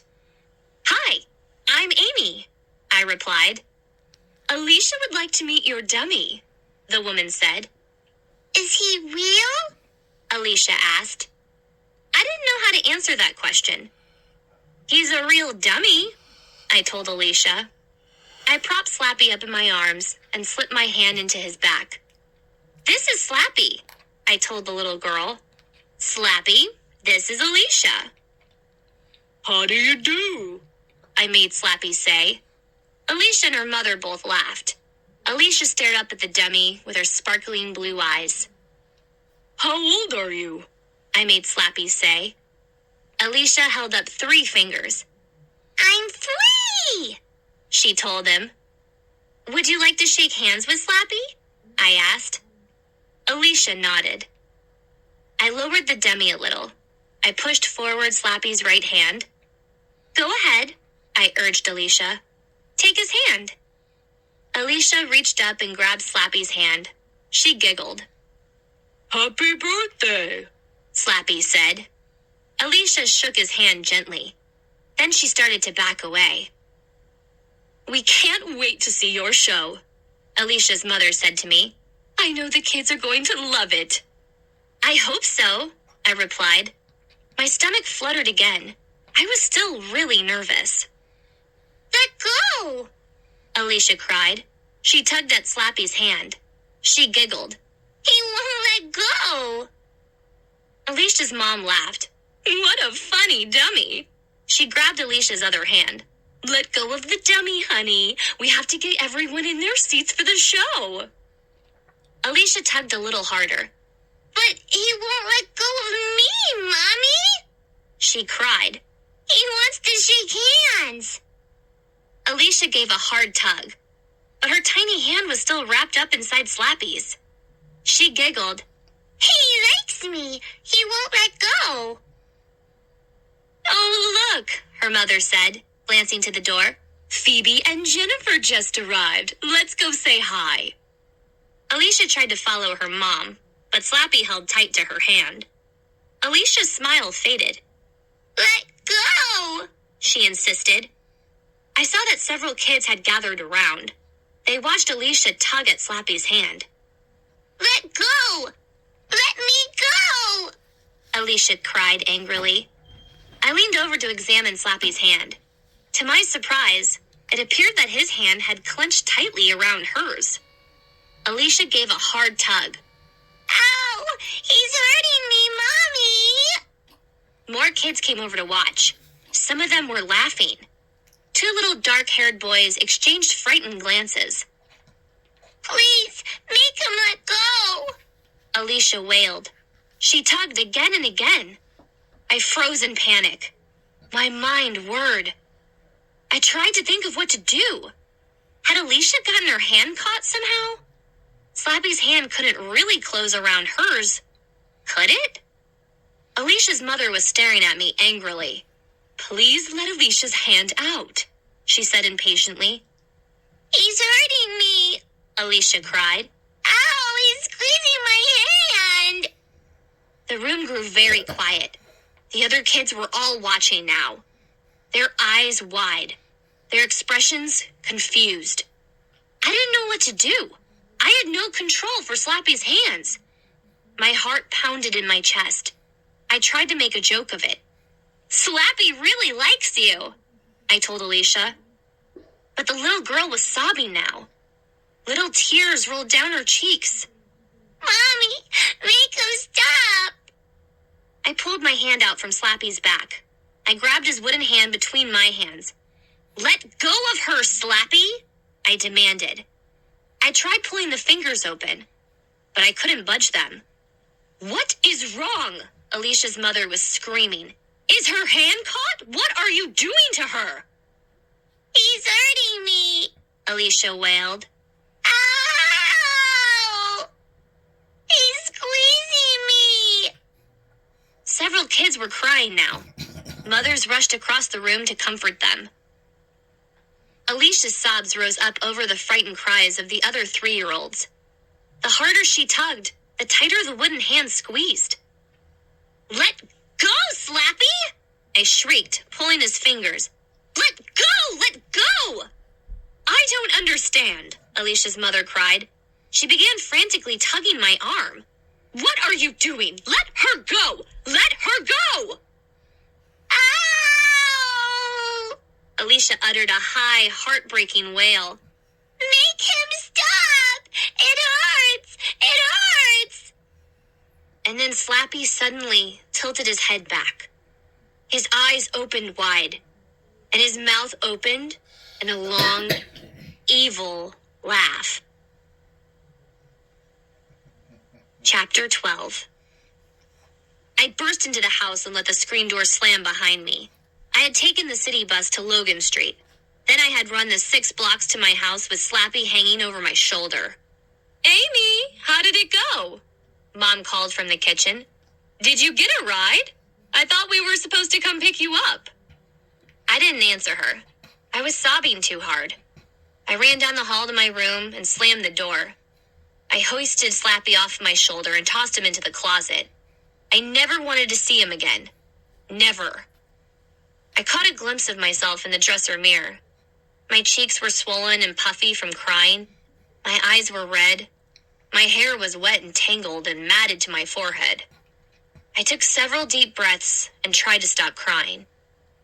I kept hearing that poor little girl's screams in my ears. Slappy finally let go of her after he uttered his ugly laugh. But Alicia couldn't stop crying. She was so frightened, and her little hand was red and swollen. The other kids were all screaming and crying too. Alicia's mother was furious. She called Margot's dad out from the kitchen. She was shaking and sputtering with anger. She said she was going to sue the party house. Margot's dad quietly asked me to leave. He led me to the front door. He said it wasn't my fault, but he said the kids were too frightened of Slappy now. There was no way I could do my show. I saw Margot hurrying over to me, but I turned and ran out the door. I had never been so upset. I didn't know what to do. A light rain had started to come down. I watched rainwater flow down the curb and into the sewer drain. I wanted to flow away with it. Now I threw myself onto my bed. I kept picturing little Alicia, screaming and crying, trying to twist out of Slappy's grasp. Mom knocked hard on my bedroom door. Amy? Amy, what are you doing? What's wrong? Go away! I wailed. Just go away! But she opened the door and stepped into the room. Sarah came in behind her, a confused expression on her face. Amy, the show didn't go well? Mom asked softly. Go away, I sobbed. Please. Amy, you'll do better next time, Sarah said, stepping up to the bed. She put a hand on my trembling shoulder. Shut up, I cried. Shut up, Miss Perfect. I didn't mean to sound so angry. I was out of control. Sarah stepped back, hurt. Tell us what happened, Mom insisted. You'll feel better if you tell us. I pulled myself up until I was sitting on the edge of the bed. I wiped my eyes and brushed my wet hair off my face. And then, suddenly, the whole story burst out of me.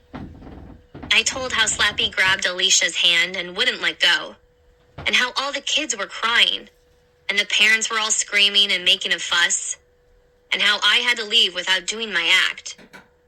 And then I leaped to my feet, threw my arms around my mom, and started to sob again. She petted my hair, the way she used to do when I was a little girl. She kept whispering, shh, shh, shh. Slowly, I began to calm down. This is so weird, Sarah murmured, shaking her head. I'm a little worried about you, Mom said, holding my hands. The little girl got her hand caught. That's all. You don't really believe that the dummy grabbed her hand, do you? Mom stared at me hard, studying me. She thinks I'm crazy, I realized. She thinks I'm totally messed up. She doesn't believe me. I decided I'd better not insist that my story was true. I shook my head. Yeah, I guess her hand got caught, I said, lowering my eyes to the floor. Maybe you should put Slappy away for a while, Mom suggested, biting her bottom lip. Yeah, you're right, I agreed. I pointed.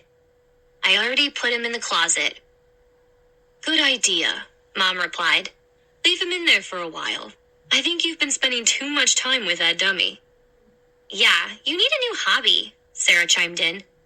It wasn't a hobby, I snapped. Well, leave him in the closet for a few days, okay, Amy? Mom said. I nodded. I never want to see him again, I muttered. I thought I heard a sigh from inside the closet. But, of course, that was my imagination. Get yourself cleaned up, Mom instructed. Wash your face, then come to the kitchen and I'll make you a snack. Okay, I agreed. Sarah followed Mom out the door. Weird, I heard Sarah mutter. Amy is getting so weird. Margot called after dinner. She said she felt terrible about what had happened. She said her dad didn't blame me. He wants to give you another chance, Margot told me. Maybe with older kids. Thanks, I replied, but I put Slappy away for a while. I don't know if I want to be a ventriloquist anymore. At the party today? What happened? Margot asked. What went wrong? I don't really know, I said. I don't really know. That night, I went to bed early. Before I turned out the light, I glanced at the closet door. It was closed tightly. Having Slappy shut up in the closet made me feel safer. I fell asleep quickly.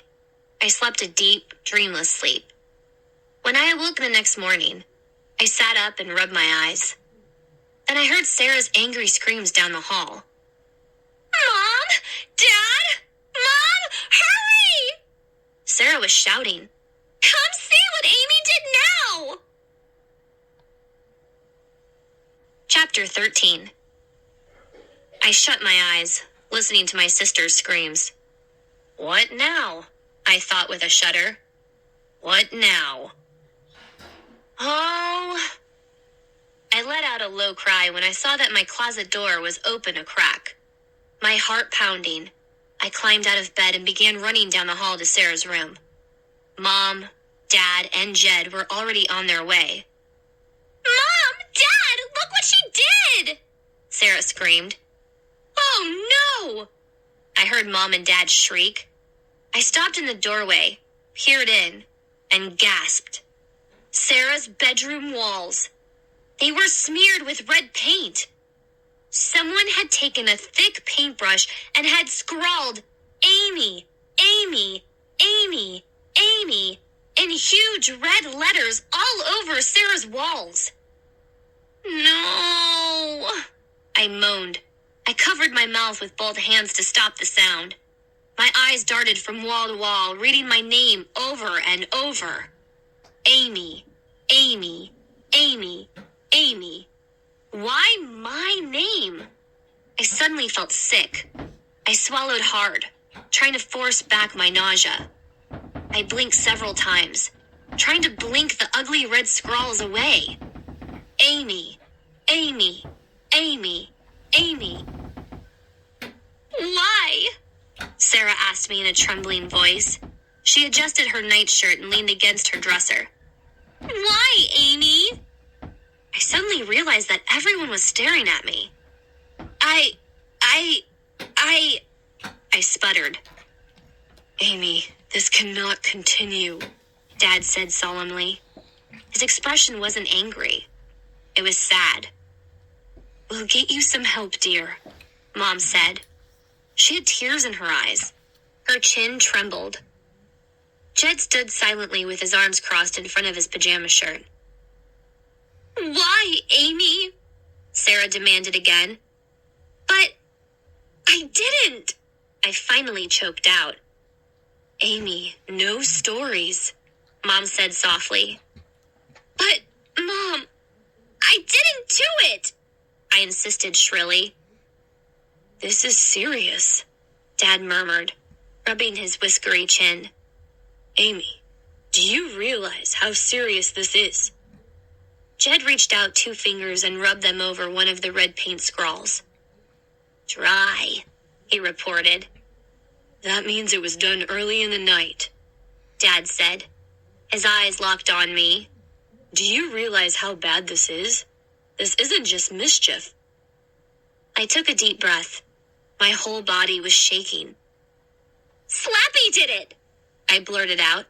I'm not crazy, Dad. I'm not. You've got to believe me. Slappy did it. Amy, please, Mom said softly. Come with me, I cried. I'll prove it. I'll prove that Slappy did it. Come on. I didn't wait for them to reply. I turned and bolted from the room. I flew down the hall. They all followed silently behind me. Is Amy sick or something? I heard Jed ask my parents. I didn't hear the answer. I burst into my room. They hurried close behind.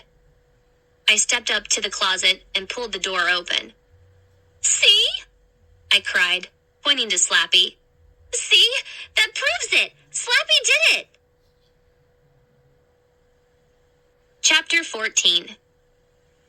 I pointed triumphantly at Slappy. "See? See?" The dummy sat cross-legged on the closet floor. His head stood erect on his narrow shoulders. He appeared to grin up at us. Slappy's left hand rested on the closet floor. His right hand was in his lap. And in his right hand, he clutched a fat paintbrush. The bristles on the brush were caked with red paint. "I told you Slappy did it!" I cried, stepping back so the others could get a better view. But everyone remained silent. Mom and Dad frowned and shook their heads. Jed's giggle broke the silence. "This is dumb," he told Sarah. Sarah lowered her eyes and didn't reply. "Oh, Amy," Mom said, sighing. "Did you really think you could blame it on the dummy by putting the paintbrush in his hand?" "Huh?" I cried. I didn't understand what Mom was saying.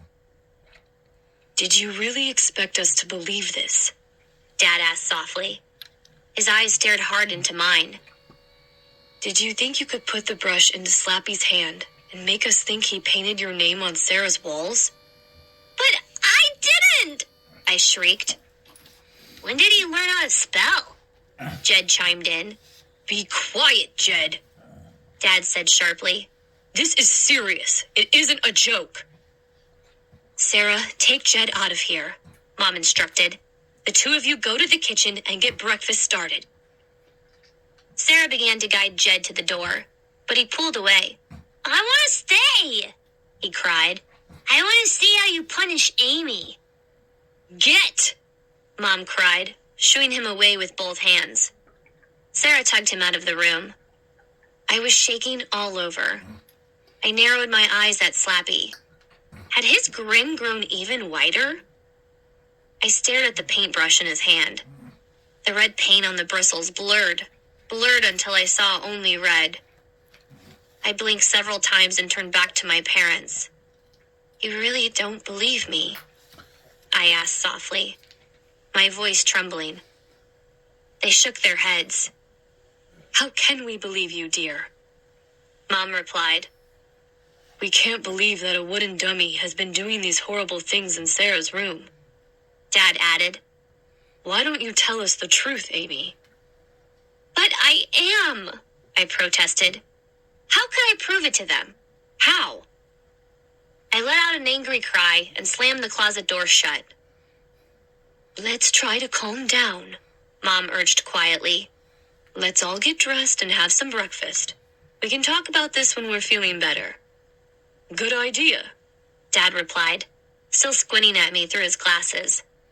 He was studying me as if he'd never seen me before. He scratched his bald head. "Guess I'll have to call a painter for Sarah's room. It'll take at least 2 coats to cover up the red." They turned and made their way slowly from my room, talking about how much it was going to cost to have my sister's room painted. I stood in the center of the room and shut my eyes. Every time I closed them, I saw red. All over Sarah's wall. Amy, Amy, Amy, Amy. "But I didn't do it!" I cried out loud. My heart pounding, I spun around. I grabbed the knob and jerked open the closet door. I grabbed Slappy by the shoulders of his gray jacket and pulled him up from the floor. The paintbrush fell from his hand. It landed with a thud beside my bare foot. I shook the dummy angrily. Shook him so hard that his arms and legs swung back and forth and his head snapped back. Then I lifted him so that we were eye to eye. "Admit it!" I screamed, glaring into his grinning face. "Go ahead! Admit that you did it! Tell me that you did it!" The glassy blue eyes gazed up at me. Lifelessly. Blankly. Neither of us moved. And then, to my horror, the wooden lips parted. The red mouth slowly opened. And Slappy let out a soft, evil, "Hee hee hee!" Chapter 15. I can't come over, I told Margot glumly. I was sprawled on top of my bed, the phone pressed against my ear. I'm not allowed out of my room all day. Huh? Why? Margot demanded. I sighed. If I told you, Margot, you wouldn't believe me. Try me, she replied. I decided not to tell her. I mean, my whole family thought I was crazy. Why should my best friend think it too? Maybe I'll tell you about it when I see you, I said. Silence at the other end. Then Margot uttered, Wow. Wow? What does wow mean? I cried. Wow, it must be pretty bad if you can't talk about it, Amy. It's just weird, I stammered. Can we change the subject? Another silence. Daddy has a birthday party for 6-year-olds coming up, Amy. And he wondered... No, sorry, I broke in quickly. I put Slappy away. Excuse me? Margot reacted with surprise. I put the dummy away, I told her. I'm finished with that. I'm not going to be a ventriloquist anymore. But, Amy, Margot protested, you love playing with those dummies. And you said you wanted to make some money, remember? So, Daddy... No, I repeated firmly. I changed my mind, Margot. I'm sorry. Tell your dad I'm sorry. I'll tell you about it when I see you. I swallowed hard and added, if I ever see you. You sound terrible, Margot replied softly. Should I come over to your house? I think I could get my dad to drop me off. I'm totally grounded, I said unhappily. No visitors. I heard footsteps in the hall, probably Mom or Dad checking up on me. I wasn't allowed to be on the phone either. Gotta go. Bye, Margot, I whispered. I hung up the phone. Mom knocked on my bedroom door. I recognized her knock. Amy, wanna talk? She called in. Not really, I replied glumly. As soon as you tell the truth, you can come out, Mom said. I know, I muttered. Why don't you just tell the truth now? It's such a beautiful day, Mom called in. Don't waste the whole day in your room. I don't feel like talking now, I told her. She didn't say anything else, but I could hear her standing out there. Finally, I heard her footsteps padding back down the hall. I grabbed my pillow and buried my face in it. I wanted to shut out the world and think. Think. Think. Think. I wasn't going to confess to a crime I didn't do. No way. I was going to find a way to prove to them that Slappy was the culprit, and I was going to prove to them that I wasn't crazy. I had to show them that Slappy wasn't an ordinary dummy. He was alive, and he was evil. But how could I prove it? I climbed to my feet and began pacing back and forth. I stopped at the window and gazed out at the front yard. It was a beautiful spring day. Bright yellow tulips bobbed in the flower patch in front of my window. The sky was a solid blue. The twin maple trees in the center of the yard were starting to unfurl fresh leaves. I took a deep breath. The air smelled so fresh and sweet. I saw Jed and a couple of his friends. They were skating down the sidewalk, laughing, having a good time. And I was a prisoner. A prisoner in my room. All because of Slappy. I spun away from the window and stared at the closet door. I had shoved Slappy into the back of the closet and shut the door tightly. I'm going to catch you in the act, Slappy, I decided. That's how I'm going to prove I'm not crazy. I'm going to stay up all night. I'm going to stay up every night. And the first time you creep out of that closet, I'll be awake. And I'll follow you. And I'll make sure that everyone sees what you are doing. I'll make sure that everyone sees that you are the evil one in this house. I felt so upset. I knew I wasn't really thinking clearly, but having a plan made me feel a little better. Taking one last glance at the closet door, I crossed the room to my desk and started to do my homework. Mom and Dad let me come out for dinner. Dad had grilled hamburgers in the backyard. The first barbecue of spring. I love grilled hamburgers, especially when they're charred real black.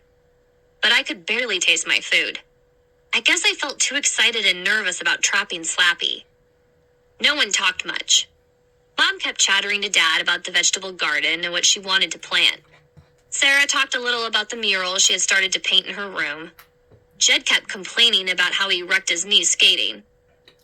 No one spoke to me. They kept glancing over the table at me, studying me like I was some kind of zoo animal. I asked to be excused before dessert. I usually stay up till 10, but a little after 9, I decided to go to bed. I was wide awake, eager to trap Slappy. I turned out the light and tucked myself in. Then I lay staring up at the shifting shadows on the bedroom ceiling, waiting for Slappy to come creeping out of the closet. I must have fallen asleep. I tried not to, but I must have drifted off anyway. I was startled awake by sounds in the room. I raised my head, instantly alert, and listened. The scrape of feet on my carpet. A soft rustling. A shiver of fear ran down my back. I felt goosebumps up and down my arms. Another low sound. So near my bed. I reached forward quickly, clicked on the bed table lamp, and cried out. Chapter 16. Jed, what are you doing in here? I shrieked. He stood blinking at me in the center of the room. One leg of his blue pajama pants had rolled up. His red hair was matted against one side of his head. What are you doing in my room? I demanded breathlessly. He squinted at me. Huh? Why are you yelling at me? You called me, Amy. I what? I sputtered. You called me. I heard you. He rubbed his eyes with his fingers and yawned. I was asleep. You woke me up. I lowered my feet to the floor and stood up. My legs felt shaky and weak. Jed had really scared me. I was asleep too, I told him. I didn't call you. Yes, you did, he insisted. You told me to come to your room. He bent to pull down the pajama leg. Jed, you just woke me up, I replied. So how could I call you? He scratched his hair. He yawned again. You mean I dreamed it? I studied his face. Jed, did you sneak into my room to play some kind of prank? I demanded sternly. He wrinkled his face up, tried to appear innocent. Did you? I demanded. Were you going into the closet to do something with Slappy? No way, he protested. He started to back out of the room. I'm telling the truth, Amy. I thought you called me. That's all. I squinted hard at him, trying to decide if he was telling the truth. I let my eyes wander around the room. Everything seemed okay. Dennis lay in the armchair, his head in his lap. The closet door remained closed. It was a dream, that's all, Jed repeated. Good night, Amy. I said good night. Sorry I got upset, Jed. It's been a bad day. I listened to him pad back to his room. The cat poked his head into my room, his eyes gleaming like gold. Go to sleep, George, I whispered. You go to sleep too, okay? He obediently turned and disappeared. I clicked off the bed table lamp and settled back into bed. Jed was telling the truth, I decided. He seemed as confused as I was. My eyes suddenly felt heavy, as if there were 100-pound weights over them. I let out a loud yawn. I felt so sleepy, and the pillow felt so soft and warm. But I couldn't let myself fall back to sleep. I had to stay awake, had to wait for Slappy to make his move. Did I drift back to sleep? I'm not sure. A loud click made my eyes shoot open wide. I raised my head in time to see the closet door start to open. The room lay in darkness. No light washed in from the window. The door was a black shadow, sliding slowly, My heart began to pound. My mouth suddenly felt dry as cotton. The closet door slid slowly, silently. A low creak. And then a shadow stepped out from behind the dark door. I squinted hard at it, not moving a muscle. Another creak of the door. The figure took another silent step, out of the closet. Another step. Another. Making its way past my bed, to the bedroom door. Slappy. Yes! Even in the night blackness, I could see his large, rounded head. I watched his skinny arms dangle at his sides, the wooden hands bobbing as he moved. The heavy leather shoes slid over my carpet. The thin, boneless legs nearly collapsed with each shuffling step. Like a scarecrow, I thought, gripped with horror. He walks like a scarecrow, because he has no bones. No bones at all. Up and down, his whole body bobbed as he crept away. I waited until he slithered and scraped out the door and into the hall. Then I jumped to my feet. I took a deep breath and held it. Then I tiptoed through the darkness after him. Here we go, I told myself. Here we go. Chapter 17. I stopped at the bedroom door and poked my head into the hall. Mom keeps a small nightlight on all night just outside her bedroom door. It casts dim yellow light over the other end of the hall. Peering into the light, I watched Slappy pull himself silently towards Sarah's room. The big shoes shuffled along the carpet. Slappy's body bobbed and bent. The big wooden hands nearly dragged along the floor. When my chest started to ache, I realized I hadn't taken a breath. As silently as I could, I let out a long whoosh of air. Then I took another deep breath and started to follow Slappy down the hall. I had a sudden impulse to shout, "Mom! Dad!" They would burst out of their room and see Slappy standing there in the middle of the hall. But no, I didn't want to shout for them now. I wanted to see where Slappy was heading. I wanted to see what he planned to do. I took a step. The floorboard creaked under my bare foot. Did he hear me? I pressed my back against the wall, tried to squeeze myself flat in the deep shadows. I peered through the dim yellow light at him. He kept bobbing silently along. His shoulders rode up and down with each shuffling step. He was just outside Sarah's room when he turned around. My heart stopped. I ducked low, dropped back into the bathroom. Had he seen me? Had he turned around because he knew I was there? I shut my eyes, waited, listened. Listened for him to come scraping back. Listened for him to turn around and come back to get me. Silence. I swallowed hard. My mouth felt so dry. My legs were trembling. I grabbed the tile wall to steady myself. Still silent out there. I gathered up my courage and slowly poked my head out into the hall. Empty. I squinted towards Sarah's room in the yellow light. No one there. He's in Sarah's room, I told myself. He's doing something terrible in Sarah's room. Something I'll be blamed for. Not this time, Slappy, I silently vowed. This time you're going to be caught. Pressing against the wall, I crept down the hall. I stopped in Sarah's doorway. The nightlight was plugged in across from Sarah's room. The light was brighter here. I squinted into her bedroom. I could see the mural she had started to paint. A beach scene. The ocean. A broad yellow beach. Kites flying over the beach. Kids building a sandcastle in one corner.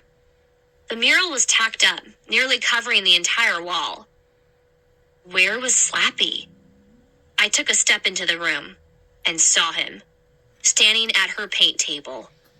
I saw his big wooden hand fumble over the table of supplies. Then he grabbed a paintbrush in one hand. He raised and lowered the brush as if pretending to paint the air. Then I saw him dip the paintbrush in a jar of paint. Slappy took a step toward the mural. Then another step. He stood for a moment, admiring the mural. He raised the paintbrush high. That's when I burst into the room. I dove toward the dummy just as he raised the paintbrush to the mural. I grabbed the paintbrush with one hand, wrapped my other hand around his waist, and tugged him back. The dummy kicked both legs and tried to punch me with his fist. "Hey!" a startled voice shouted. The light clicked on. Slappy went limp on my arm. His head dropped. His arms and legs dangled to the floor. Sitting up in bed, Sarah gaped at me in horror. I saw her eyes stop at the paintbrush in my hand. "Amy, what are you doing?" she cried. And then, without waiting for an answer, Sarah began to shout.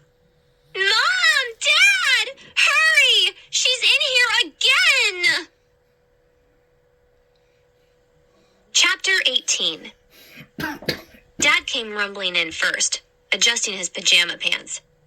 "What's going on? What's the problem?" Mom followed right behind him, blinking and yawning. I took this from Slappy," I stammered, holding up the paintbrush. He was going to ruin the mural." They stared at the paintbrush in my hand. "I heard Slappy sneak out of the closet," I explained breathlessly. "I followed him into Sarah's room. I grabbed him just before he did something terrible." I turned to Sarah. "You saw Slappy, right? You saw him." "Yeah," Sarah said, still in bed, her arms crossed over her chest. "I see Slappy. You're carrying him on your arm." The dummy hung over my arm, its head nearly hitting the floor. "No!" I cried to Sarah.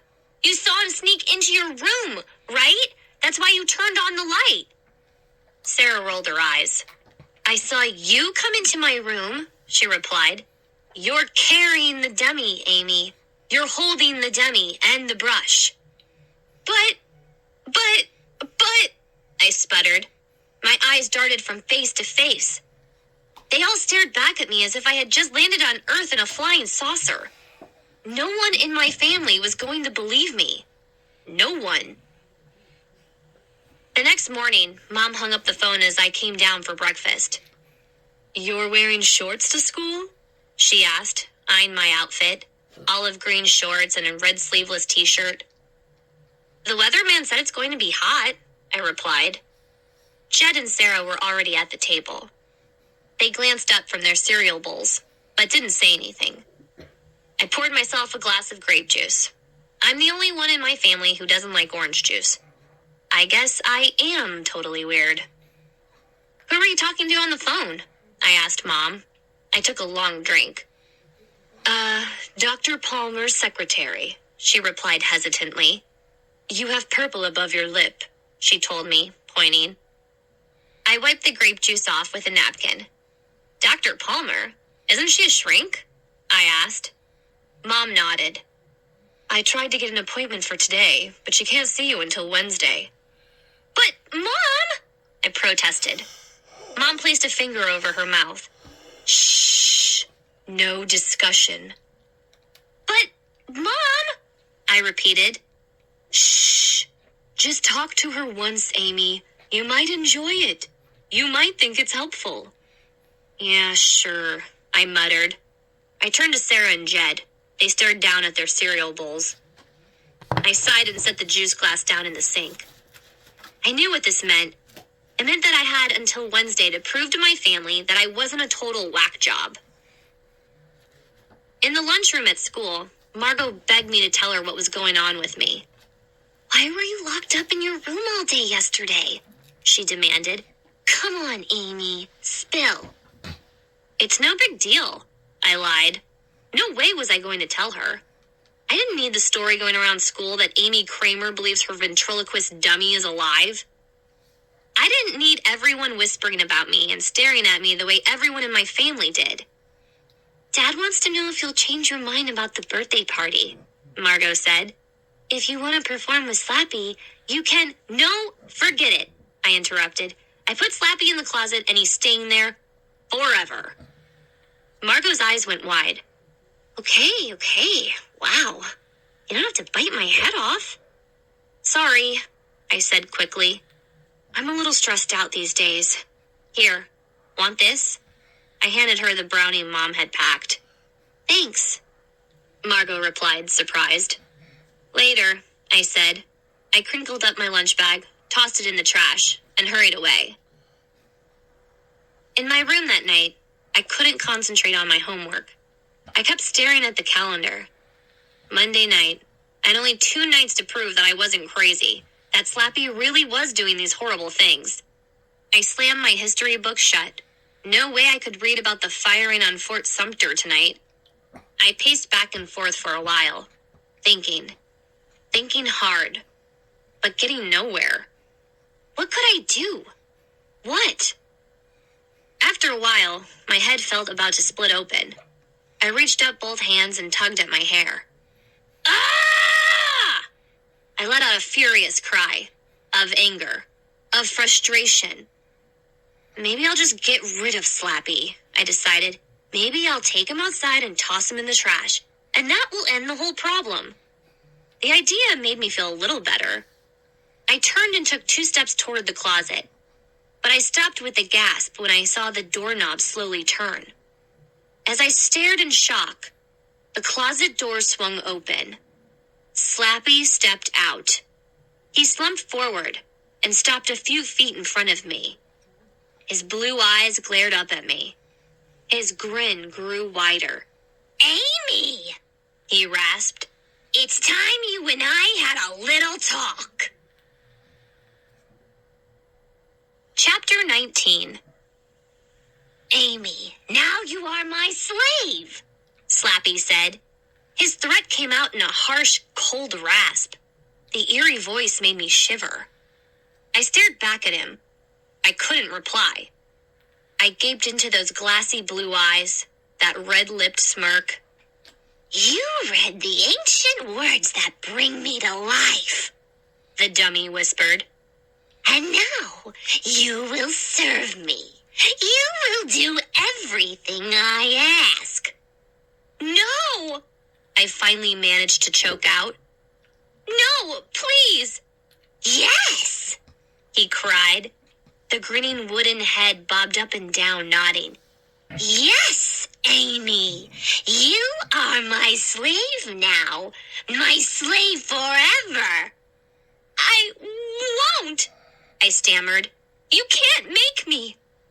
My voice caught in my throat. My legs wobbled like rubber.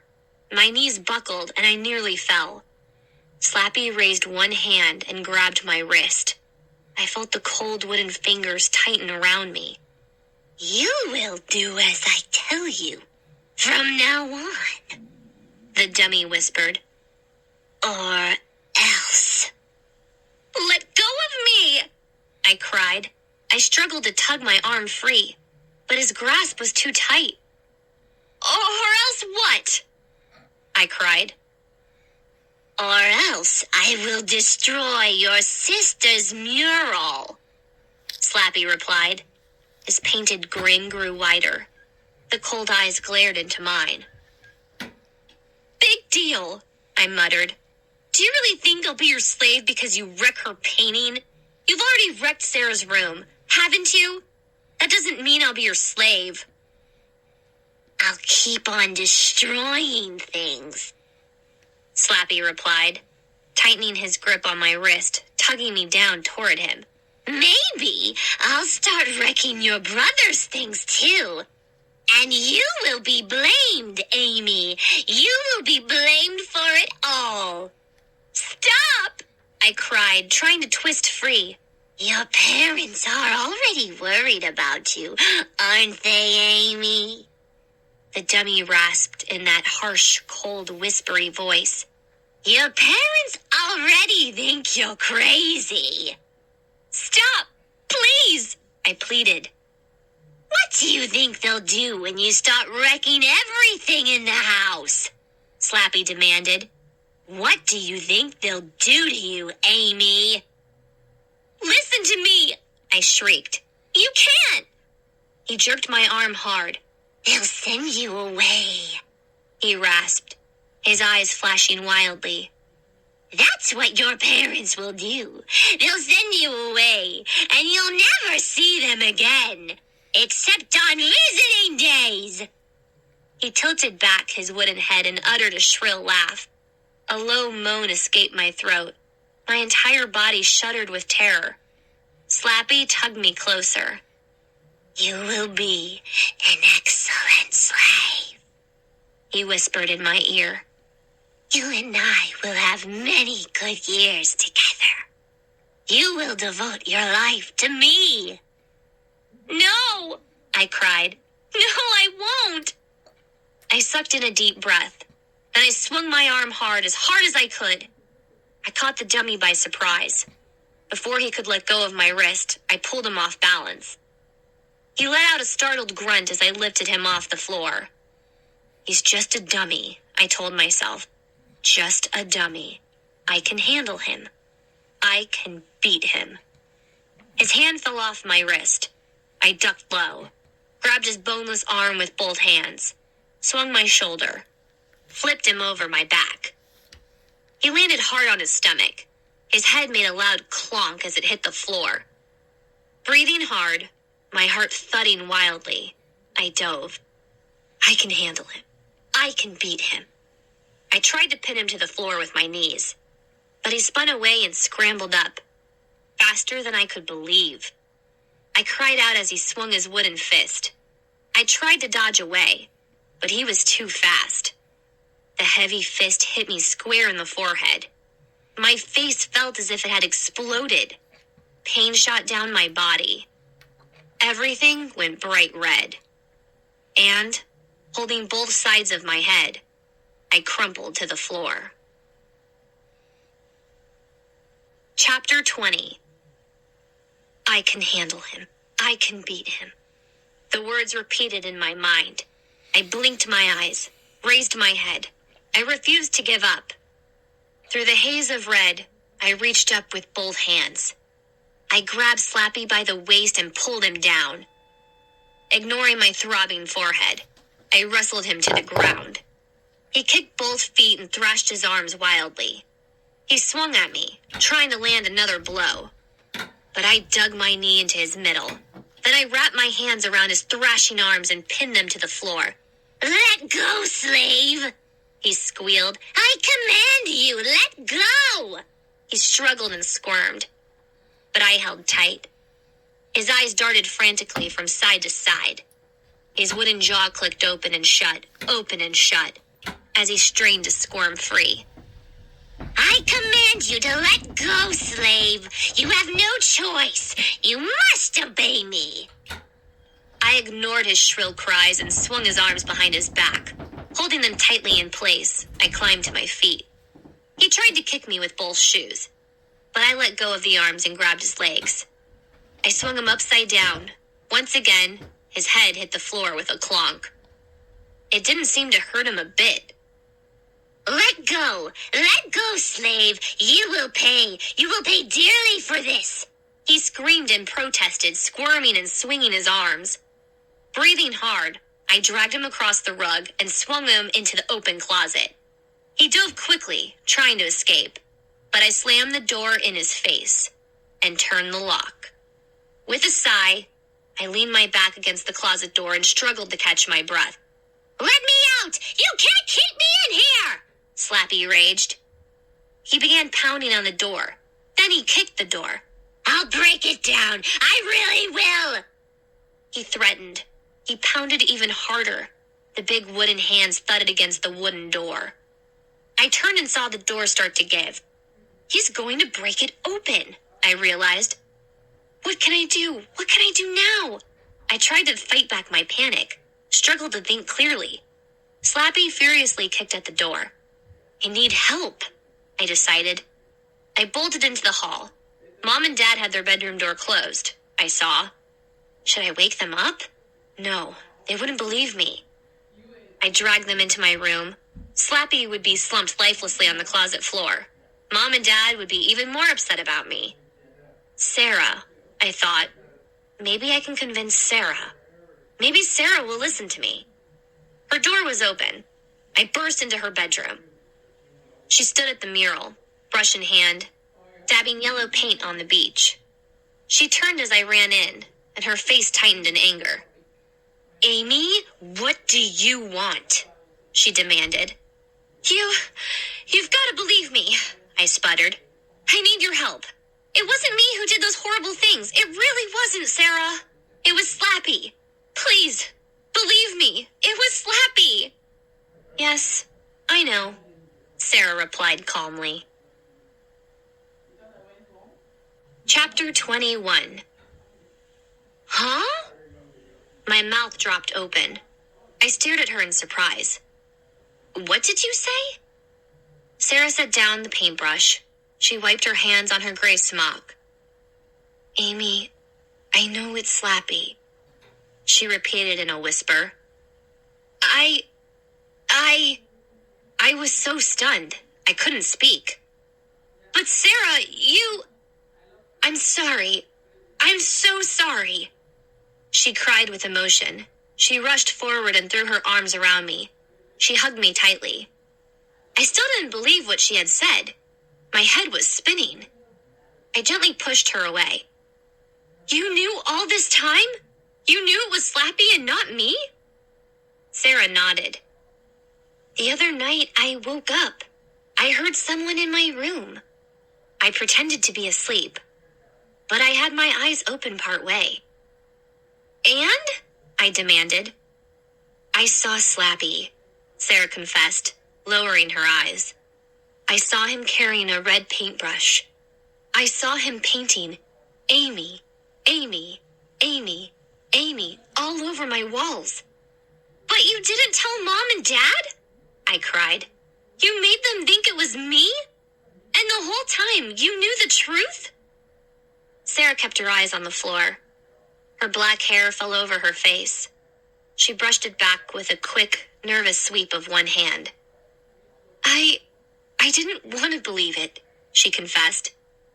I didn't want to believe that a dummy could walk on its own, that it could be alive. I glared at her. And so?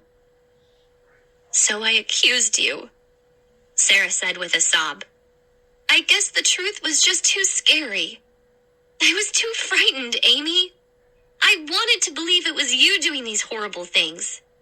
I wanted to pretend it wasn't the dummy. You wanted to get me in trouble, I accused. That's why you did it, Sarah. That's why you lied to Mom and Dad. You wanted to get me in trouble. She finally raised her face to me. I saw 2 tears trailing down her cheeks. Yeah, I guess, she murmured. She wiped the tears off with her hands. Her green eyes locked on mine. I guess I'm a little jealous of you, she said. Huh? My sister had stunned me again. I squinted at her, trying to make sense of her words. You? I cried. You're jealous of me? She nodded. Yeah, I guess. Everything is easy for you. You're so relaxed. Everyone likes your sense of humor. It's not like that for me, Sarah explained. I have to paint to impress people. I opened my mouth, but no sound came out. This had to be the biggest surprise of all. Sarah jealous of me? Didn't she know how jealous I was of her? I suddenly had a funny feeling in my chest. My eyes brimmed with tears. Strong emotions swept over me like an ocean wave. I rushed forward and hugged Sarah. For some reason, we both started laughing. I can't explain it. We stood there in the middle of her room, laughing like lunatics. I guess we were just so glad that the truth was out. Then, Slappy's painted face flashed back into my mind, and I remembered with a chill why I had burst into my sister's room. You have to help me, I told her. Right now. Sarah's smile vanished. Help you do what? She demanded. We have to get rid of Slappy, I told her. We have to get rid of him for good. I tugged her hand. She followed me down the hall. But how? She asked. Stepping into my room, we both cried out at once.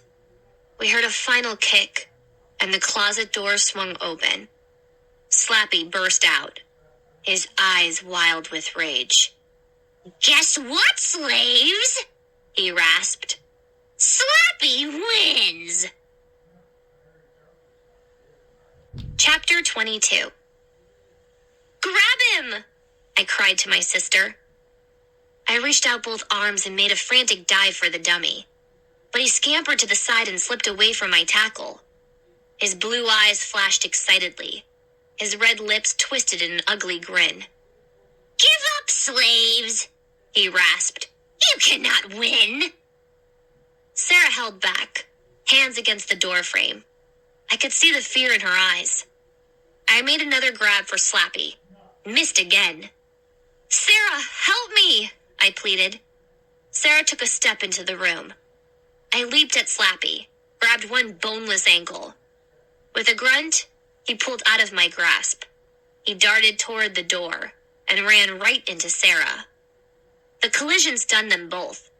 Sarah staggered back. Slappy teetered off balance. I threw myself at him, caught his arms, and pulled them behind his back.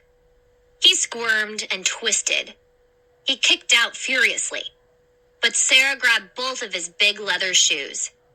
Tie him in a knot, she cried breathlessly. He kicked and thrashed, but we held tight. I twisted his arms behind him, twisted them around each other. Twisted, then tied them in as tight a knot as I could. Slappy squirmed and bucked, grunting loudly, his wooden jaws clicking. When I glanced up from my work on the arms, I saw that Sarah had wrapped his legs in a knot, too. Slappy tilted back his head and uttered a roar of rage. His eyes slid up into his head so that only the whites showed. Put me down, slaves! Put me down at once! With one hand, I grabbed a wad of tissues from my bed table and jammed it into Slappy's mouth. He uttered a grunt of protest, then went silent.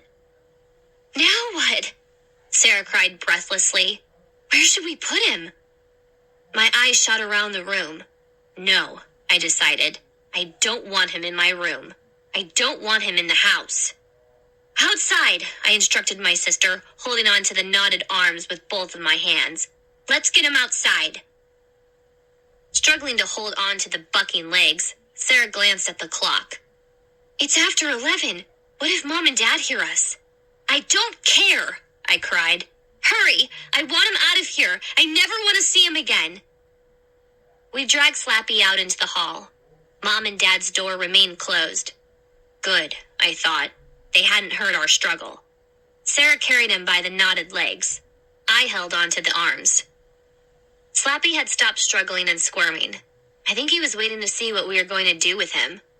The wad of tissues had silenced his cries. I didn't know where to take him. I only knew I wanted him out of the house. We carried him through the darkened living room and out the front door. We stepped into a hot, sticky night, more like summer than spring. A pale sliver of a moon hovered low in a blue-black sky. There was no breeze, no sounds of any kind. Nothing moved. Sarah and I carried the dummy to the driveway. Should we take him somewhere on our bikes? She suggested. How will we balance him? I asked. Besides, it's too dark, too dangerous. Let's just carry him a few blocks and dump him somewhere. You mean in a trash can or something? Sarah asked. I nodded. That's where he belongs. In the trash. Luckily, the dummy didn't weigh much at all. We made our way to the sidewalk, then carried him to the end of the block. Slappy remained limp. His eyes rolled up in his head. At the corner, I spotted 2 circles of white light approaching. Car headlights. Quick! I whispered to Sarah. We slipped behind a hedge just in time. The car rolled by without slowing. We waited for the glow of red taillights to disappear in the darkness. Then we continued down the next block, carrying the dummy between us. Hey, how about those? Sarah asked, pointing with her free hand. I squinted to see what she had spotted. A row of metal trash cans lined up at the curb in front of a dark house across the street. Looks good, I said. Let's shove them in and clamp down the lid. Maybe the trash guys will haul them away tomorrow. I led the way across the street, and then stopped. Sarah, wait, I whispered. I have a better idea. I dragged the dummy toward the corner. I motioned to the metal drain down at the curb. The sewer? Sarah whispered. I nodded. It's perfect. Through the narrow opening at the curb, I could hear running water far down below. Come on, shove him in. Slappy still didn't move or protest in any way. I lowered his head to the drain opening. Then Sarah and I pushed him in head first. I heard a splash and a hard thud as he hit the sewer floor. We both listened. Silence. Then the soft trickle of water. Sarah and I grinned at each other. We hurried home. I was so happy. I skipped most of the way. The next morning, Sarah and I came to the kitchen for breakfast together. Mom turned from the counter, where she was pouring herself a cup of coffee. Jed was already at the table, eating his frosted flakes. What's he doing down here? Jed asked. He pointed across the table at Slappy, sitting in the chair. Chapter 23. Sarah and I both gasped. Yes, why is that dummy down here? Mom asked me. I found him sitting there when I came in this morning. And why is he so dirty? Where has he been, Amy? I could barely choke out a word. I guess he fell or something, I finally mumbled. Well, take him back upstairs, Mom ordered. He's supposed to be kept in the closet, remember? Yeah, I remember, I said, sighing. You'll have to clean him up later, Mom said, stirring her coffee.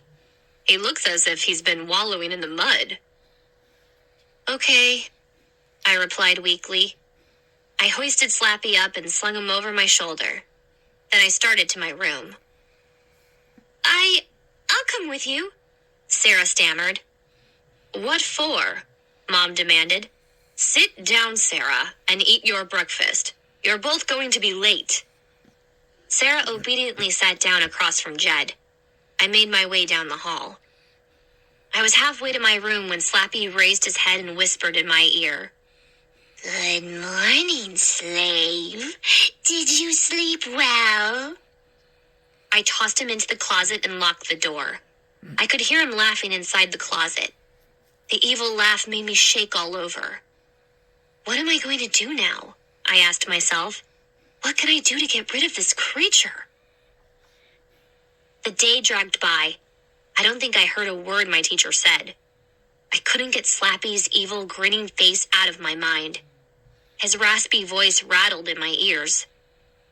I won't be your slave, I silently vowed. I'll get you out of my house, out of my life, if it's the last thing I do. That night, I lay wide awake in my bed. How could I sleep knowing that evil dummy sat in the closet a few feet away? The night was hot and steamy. I had pushed the window open all the way, but there was no breeze. A fly buzzed by my head, the first fly of spring.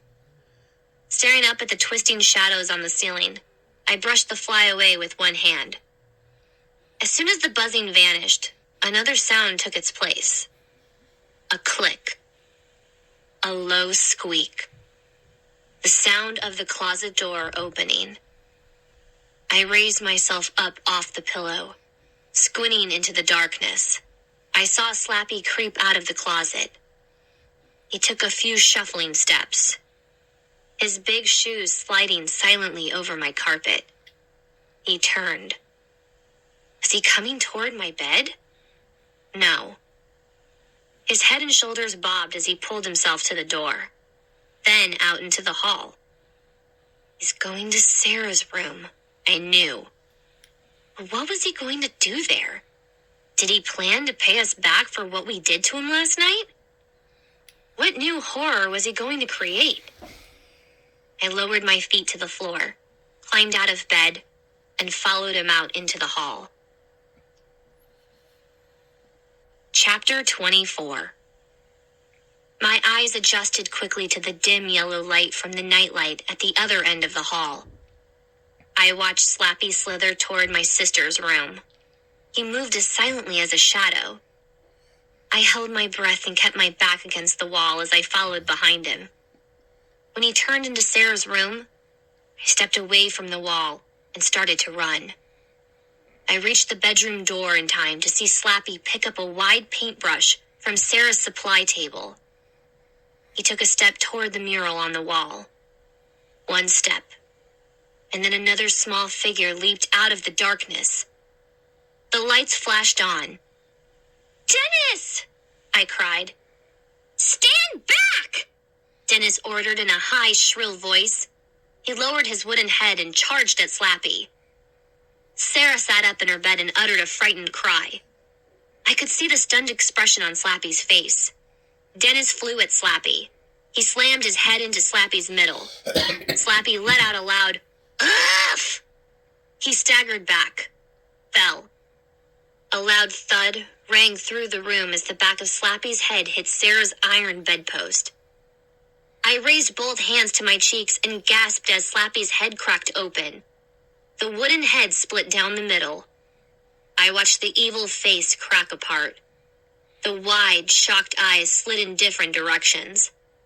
The red lips cracked and fell away. The head dropped to the floor in two pieces, and then the body collapsed in a heap beside them. My hands still pressed against my face, my heart pounding. I took a few steps into the room. Dennis ran past me, out to the hall. But my eyes were locked on the two pieces of Slappy's head. I stared in horror as an enormous white worm crawled out of one of the pieces. The fat worm slithered and curled to the wall and vanished into a crack in the molding. Sarah climbed out of bed, breathing hard, her face bright red from the excitement. The closet door swung open. Mom and Dad came bursting out. "Girls, are you okay?" Dad cried. We nodded. "We saw the whole thing," Mom exclaimed. She threw her arms around me. "Amy, I'm so sorry. I'm so sorry. We should have believed you. I'm so sorry we didn't believe you." "We believe you now," Dad declared, staring down at Slappy's broken head, his crumpled body. "We saw everything." It was all planned. Sarah and I had worked it out before dinner. Sarah convinced Mom and Dad to hide in the closet. Mom and Dad were really creeped out by the way I was acting. They were willing to do anything. So Sarah pretended to go to sleep. Mom and Dad hid in the closet. I left the closet door unlocked to make it easier for Slappy to get out. I knew Slappy would creep into Sarah's room. I knew Mom and Dad would finally see that I'm not crazy. And then Jed burst out dressed as Dennis, with Dennis's head propped up on top of his turtleneck sweater. We knew that would shock Slappy. We knew it would give us a chance to grab him. We didn't know what a great job Jed would do.